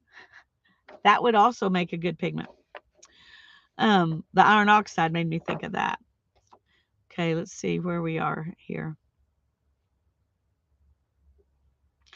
They were sometimes used as lumps and sharpened like crayons for drawing, but they primarily used paints which were made by grinding the pigment lumps and adding liquids such as milk, egg, water, or animal blood to produce either a paste-like paint or a thinner wash. Tools were simple but effective. Many mortars and grinding stones, and the grinding stone is the pestle. So in this case, the 6x6 is the mortar and the little rock is the pestle. I always get those backwards sometimes. I know you love horses, Melissa. That's what you would want me to put on here, wouldn't it be? Some horses? Yep. Melissa's, she's loves working with horses. See what else we got. Tools were simple but effective. Many mortars and grinding stones have been found with pigment residues in the caves. Flint scrapers with ochre on the edge indicate that some of the paint was applied by scraping. Fingers were sometimes used. Large pads of fur could have filled in large areas of color, but it appears that much was applied with brushes.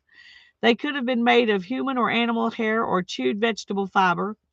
The most remarkable effects have been airbrushed, creating modeling for three-dimensionality and soft lines.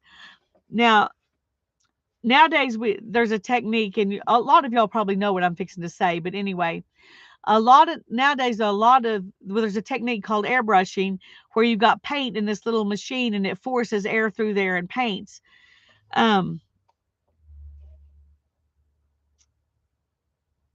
But I don't think they could have done that. They didn't have electricity.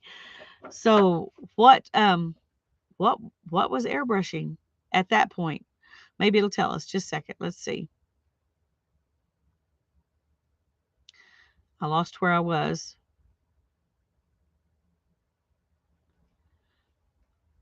One cave site contained a hollow bone tube with pigment in it, suggesting that the pigments were blown through it. Or they might have been done directly from the mouth, which we do not recommend. Me either. I don't recommend blowing it from your mouth. Ancient men blowing to airbrush. There you go. Second use for blow dart guns. There you go, Janice. When they don't blow darts very good anymore, you can use them for paint. They were recycling even then. Okay. It's presumed that figures were outlined in black with crayon or brush, then filled in with even color. Some areas were stippled or sprayed to create texture. Sometimes up to 3 colors were used to create modeling, shading, or pattern. You know, drawing nowadays, you use stippling, which is small dots, dot, dot, dot, dot, dot, dot, dot. Hatchings, which are the repeated lines. What Hannah was using in her drawings with the ink pens, there was a lot of hatching in there. So a lot of techniques that we still use were used to do this. That's pretty cool. I don't think I ever thought very much about how they did it. I just thought they were interesting paintings. So I hadn't looked into the techniques that they might have used. And here, the next thing is talks about the birth of artistic expression. Simple strokes for simple folks. Okay. Artistic expression is unique to human beings. Art is many things to many people, but you might say that in a primal sense, art is an act of taking possession of connecting ourselves to a world outside the human body, projecting ourselves on the universe, putting our mark on it, annexing it to ourselves. This transformation into the material world somehow makes it more accessible and the eye more real. Is it an attempt to simply align ourselves with the world outside ourselves? Um, I don't think so. God made us creative individuals because he made us in his own image and he is the ultimate creator. So I think it's just inside us to need to create art of some kind. Um, anyway, that's my thought. And then it says here, in shamanistic art, the shaman or artist acts as a medium through which the spirits pass onto the vehicle or artwork. Yeah, well, I don't want to talk about that. Because I have very different opinions about that. Anyway, despite our modern views about art purely for art's sake, it's hard not to at least give consideration to the transformational qualities the cave paintings evoke. Since we've established that there are many ways to view the cave paintings, let's look at the paintings from a purely artistic point of view. Isn't it interesting that the animals were rendered in such accomplished technique, and yet humans were rarely depicted at all? Rarely depicted at all, appear as awkward, abstracted stick figures. That is interesting. It's also interesting to note that the art tradition of the Magdalenians, which lasted 5,000 years, progressed through the same stages or periods as art in the historical period. Rich three-dimensional realistic paintings evolved into stylization by simplifying forms, by merely alluding to shapes with an economy of line, texture, and fuss. Expressionism is seen in later examples showing expressive patches of color, lines, and dots rather than plain pattern. And the line quality is tremendously concentrated and yet expressive. By the end of the Paleolithic period, stylized figures led to abstract, elementary, and geometric shapes. These abbreviated figures became symbols by the next period, the Mesolithic. Can you see the parallels in the movement of art in our culture? Until the Paleolithic period, there was apparently no urge or ability to create purely realistic art. And millennia would pass before the next great realism followed it. It seems ironic that this long, impressive period of art is relegated to a few pages in mostly art history books with a couple of poor black and white reproductions. Well, that's true. That's true.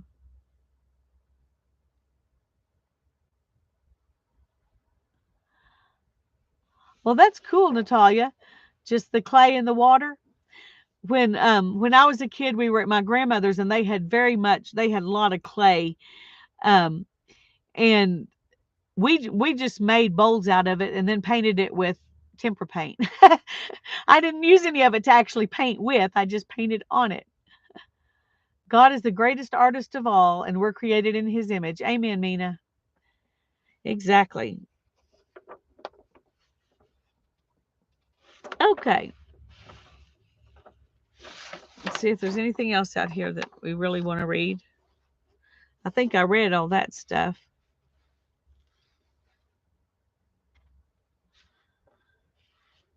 Well, there are some techniques. Let's go ahead and read the techniques since I'm here. I do love it. I sell it back home, but not now. Well, I'm glad you're enjoying it still, even if you're not selling it still. Okay. It says, okay, well, after making paints, it says sketch. Get out the 12 by 12 stone tablet, your painting surface. Plan your painting. Sketch it on the stone surface using a piece of charcoal or colored stone, just as you would draw with a piece of chalk. So they're saying to grab a piece of this, one of these, whichever one we want, and draw our base outline or whatever onto the big stone, and then apply thin washes with a brush. Washes are often used for backgrounds or filling in areas. Opaque, thicker paint is often applied with a brush for filling in solid areas and for painting fine detail. Experiment with your wooden scraper drawing point by dipping the sharp end into the paint as you would a pen and ink, or by dragging it through wet paint already applied. The scraper end can be used to apply or move paint also. Using your fingers requires a very thick paint and is difficult to control on this small scale of painting, but would work better on larger paintings. Experiment with color by mixing your pure pigment paints together to create new colors.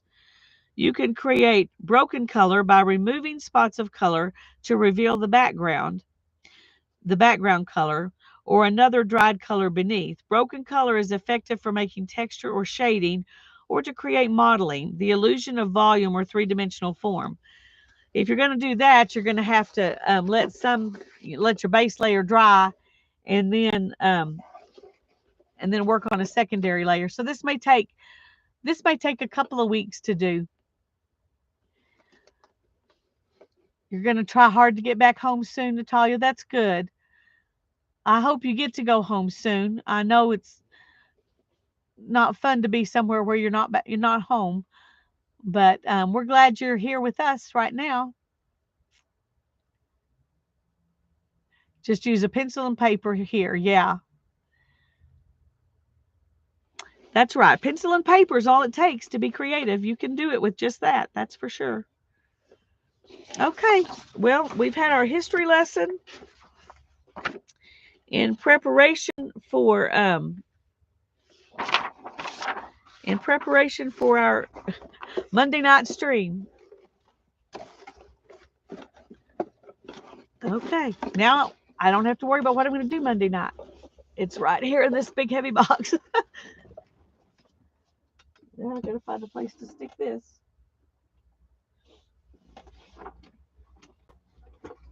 There we go. Okay.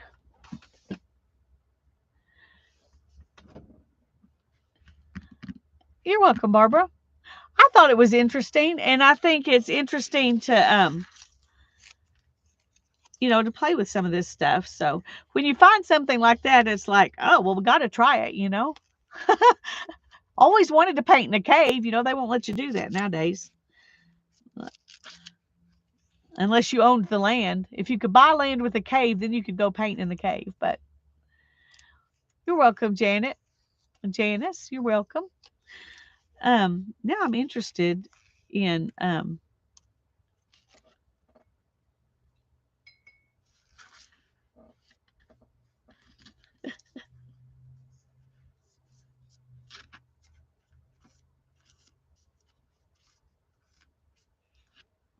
what this is going to do.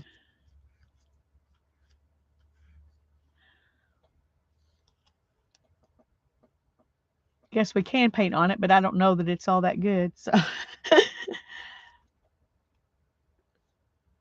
we'll let it dry and see what it does. Let's pick up some more paint that's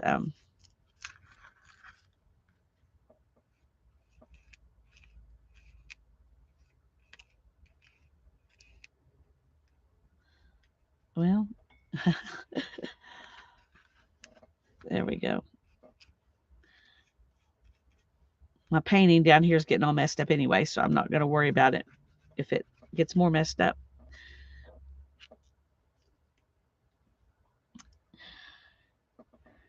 Okay.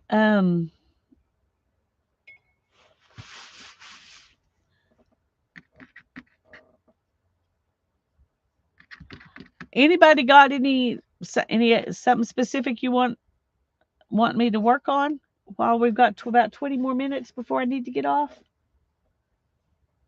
I'm gonna clean my hands while y'all think.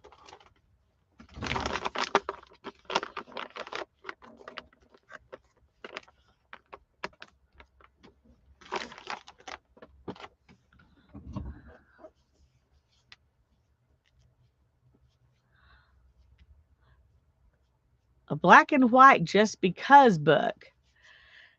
Is that the fabric just because book, or is it another just because book? I got paint all over me.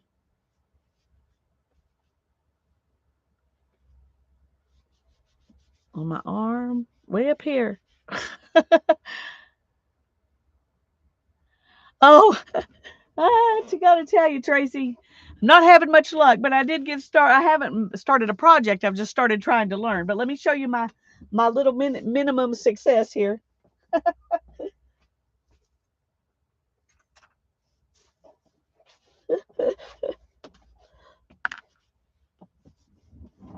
I need to get some wool and start, but so I'm minimally successful here with getting some stitches.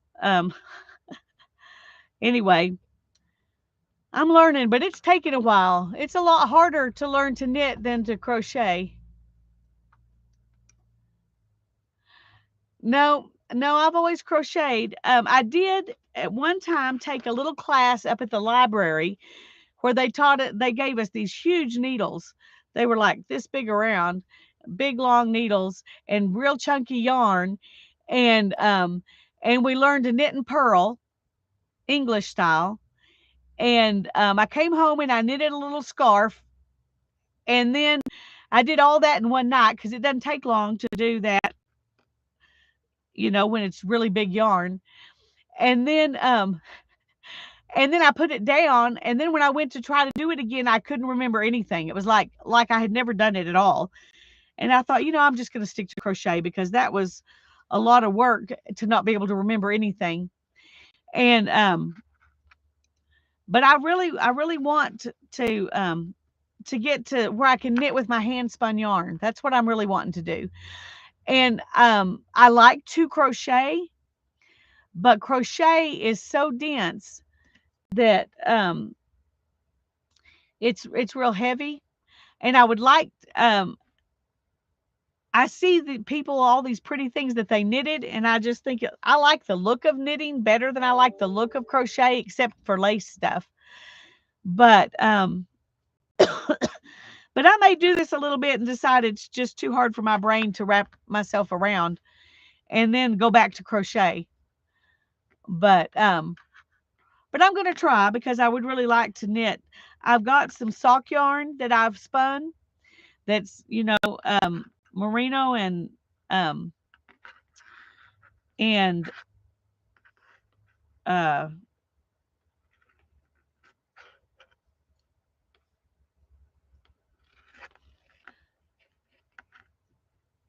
oh, I think I did that wrong.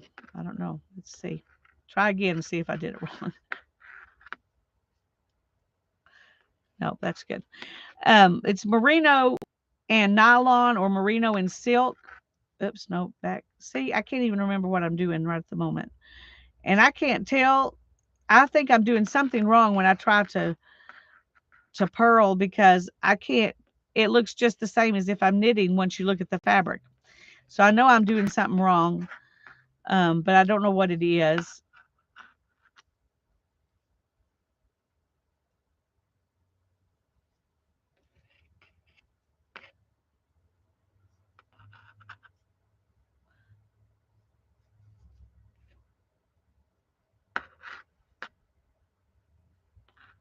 Nope. See, there we go.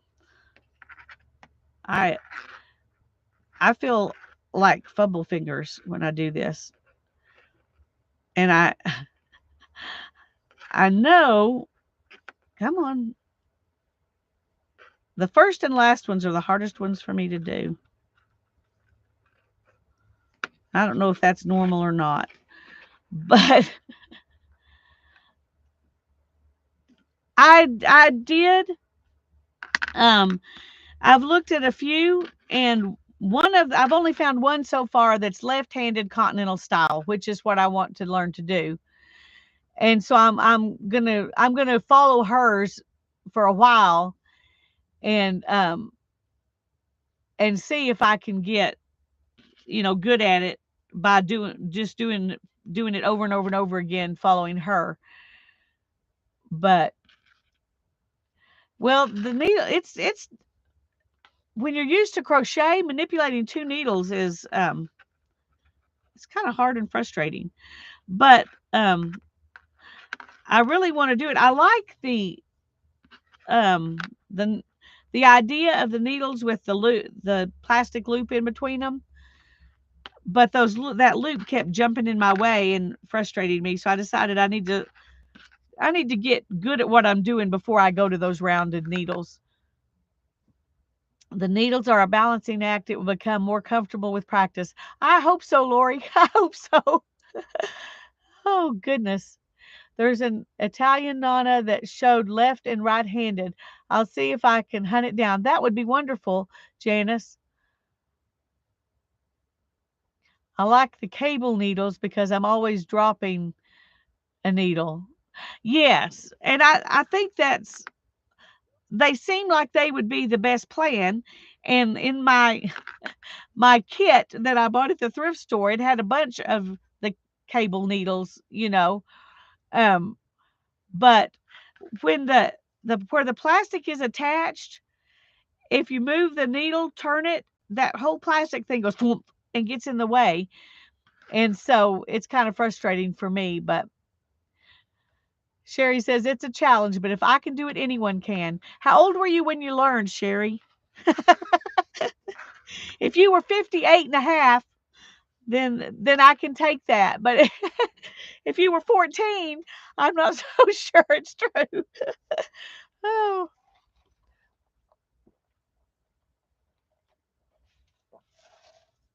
The funny thing is, I could crochet a pot holder or a dish rag or whatever so fast compared to what I'm doing here that it feels silly to even bother learning. I should just crochet.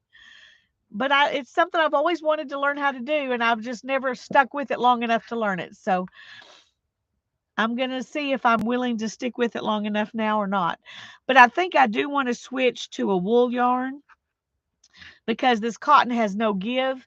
And I think the wool yarn will make it easier for me to learn. These are a size 8 needle.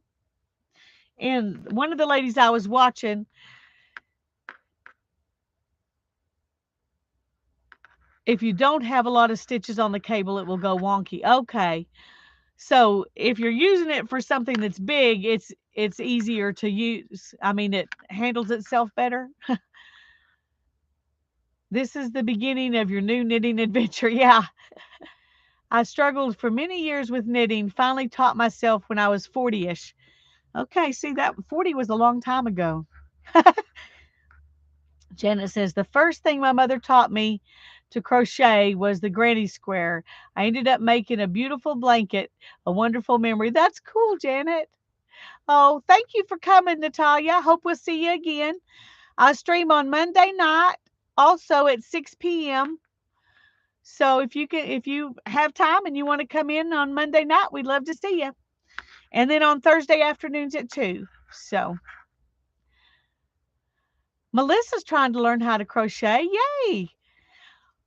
Well, I'm sure that it depends on what you learn first, but it feels to me like crochet is a lot easier to learn than this.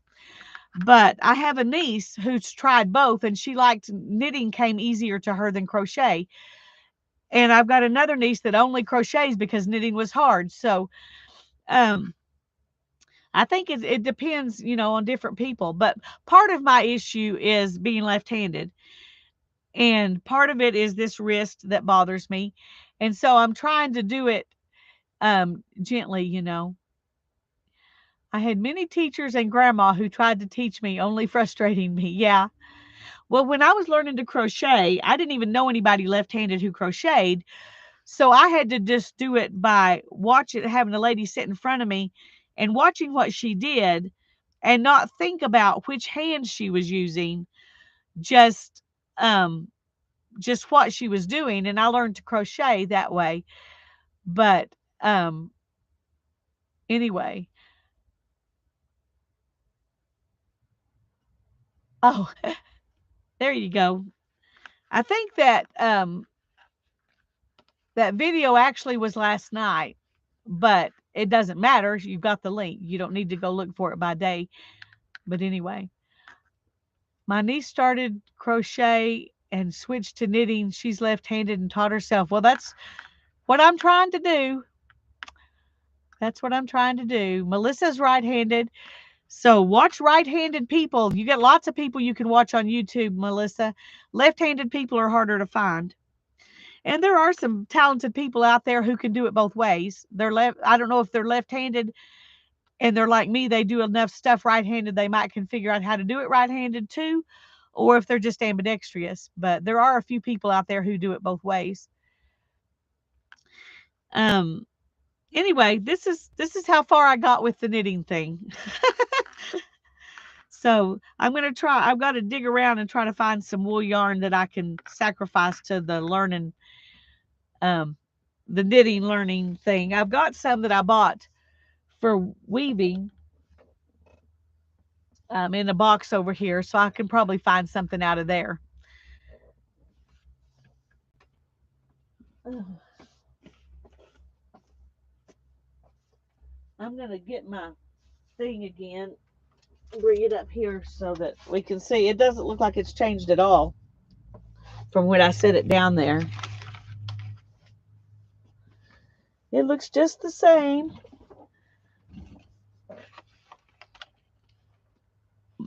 But of course it's not even nearly dry.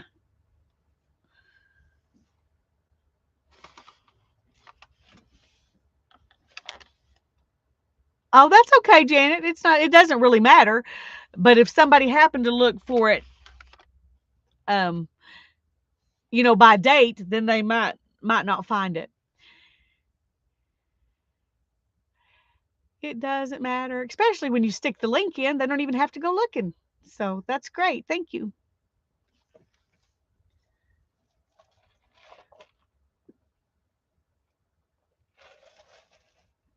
Okay, so y'all go out, find you some samples of prehistoric cave paintings, dig around and see if you can find some old bricks you can break up, um, that you can use to make paint. And we'll play Monday night.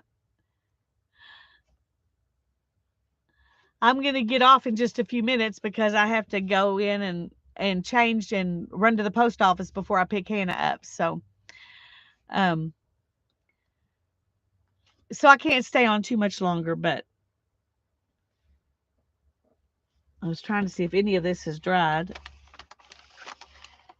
Right here on this corner, it's dried a little bit. But there's so much paint on here, it's going to take a long time. Do you have your Just Because book handy? Yes, I do. I do. Make sure my hands are clean.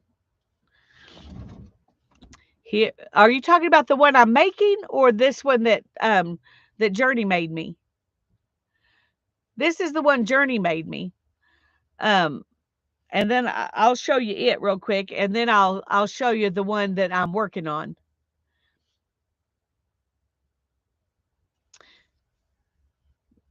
Let's open it up here from the middle and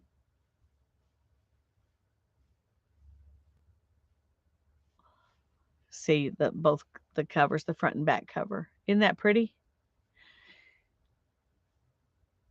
And here this closes and it says Faith. It says love right there. She just did such a beautiful job with this. I just love it every time I look at it. It says strength.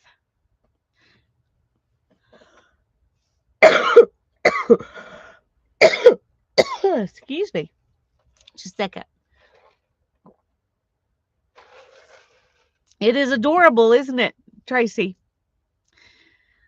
And she just put she's ink, stamped some words, and some words she did with yarn, with thread.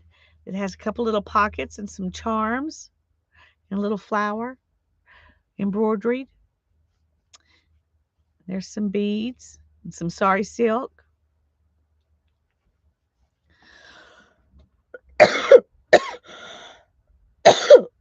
I'm so sorry, goodness.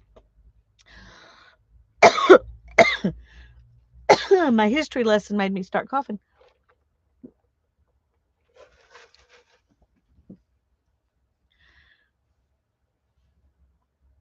There's some little beads right in there. And here's some, I found out, y'all told me last time I showed this book, these are bullion stitches. I did not know what those were. They look like little worms to me, but yes, Journey does beautiful work. I feel very blessed. And then here's a little bead hidden in the door.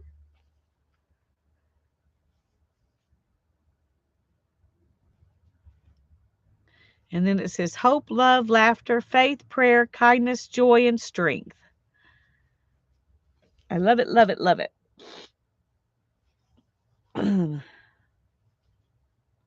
I'll get out my barely started attempt at something similar. If I can get this tied up.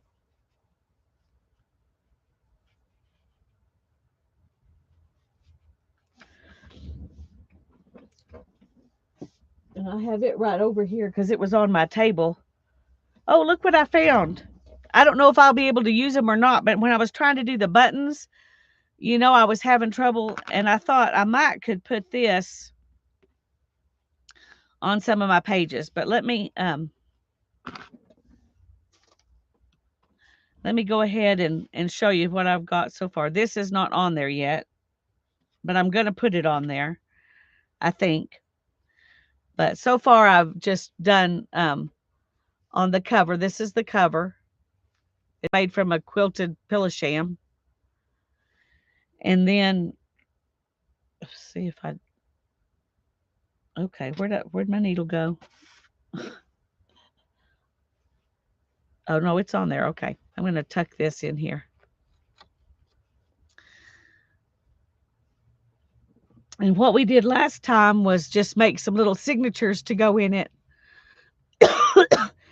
And all I've done is I did a couple of those button flowers, but I just basically took pieces from a quilt square and put them with some of my rusty dyed fabric, and I just sewed them in. And I'm going to sew them into the book, into this one at a time.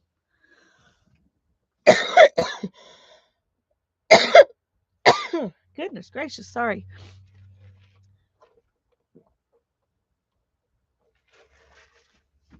Instead of stacking them in a signature, I'm just going to sew each one separately next to each other. And I liked that Journey had some fold outs, so I'll put one of those in there. Here's another page. So I haven't got much done on it, but we're getting started. I'm going to finish all the pages and then I'll sew them in. And this one folds out from that direction. And then this one. So when it's finished, there may or may not be enough room for me to flap something around. And since I've done this, if I do, I would probably put it in like this. But by the time I put everything on this, it's going to take up probably, quite a bit of that. So I made it extra long just to be safe. And then I stuck that on there because I don't want to lose it. But we'll work on this too. I'll get back to working on this after we do some cave painting. We'll play with that first, and then we'll come back to this. I do need to get out an embroidery book and learn some stitches, so I may have, you know, I can do that. Sorry, just a second. That's getting bothering me. It worked though. It kept this cardboard down while I was doing my painting, my pouring. But anyway, I think it's going to be fun to play in. I'll do some of it on video and some of it I'll do in my recliner when I'm watching movies with the kid, let's just say the kids with Hannah. So it's feels weird to just have one little child at home, one young lady at home. She's not a child anymore. Oh, thank you, Beth. I like history too. And so I'm glad y'all wanted to hear all of that. Some of it I'll probably repeat on Monday night, the technique parts and things like that. But since, while we're actually doing it. But anyway, this is kind of growing on me a little bit. My only problem with these is what do you do with them? Of course, people ask me that about all my books. What do you do with those books? I just make them. It's weird to have only one at home. They're all a blessing. That's true. That's true, Tracy. That's true. But I told Hannah, I'm glad she didn't decide she wanted to run off to college or get married or whatever really young, because I like having her here. Hang them in your art gallery. Yeah, I need to make an art gallery. I just have some stuff kind of standing up. Most of the stuff I have that I'm actually have standing up where I'm looking at it is Hannah's stuff that her rejects. She gives me her rejects.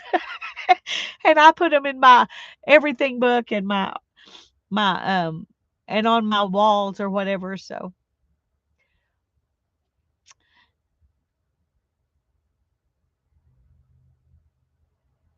oh yay, Lori's gonna make a fabric book for her granddaughter. Cool. You'll have to show us what you do. I'll be checking for videos, or hopefully I can get in on a live stream if you do it then.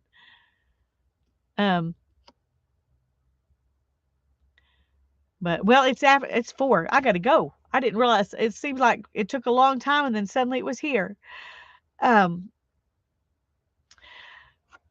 going to let y'all go, and I want y'all to have a great rest of your day, and God's blessings to all of you. And I hopefully will see you Monday night. Love you all. Bye-bye.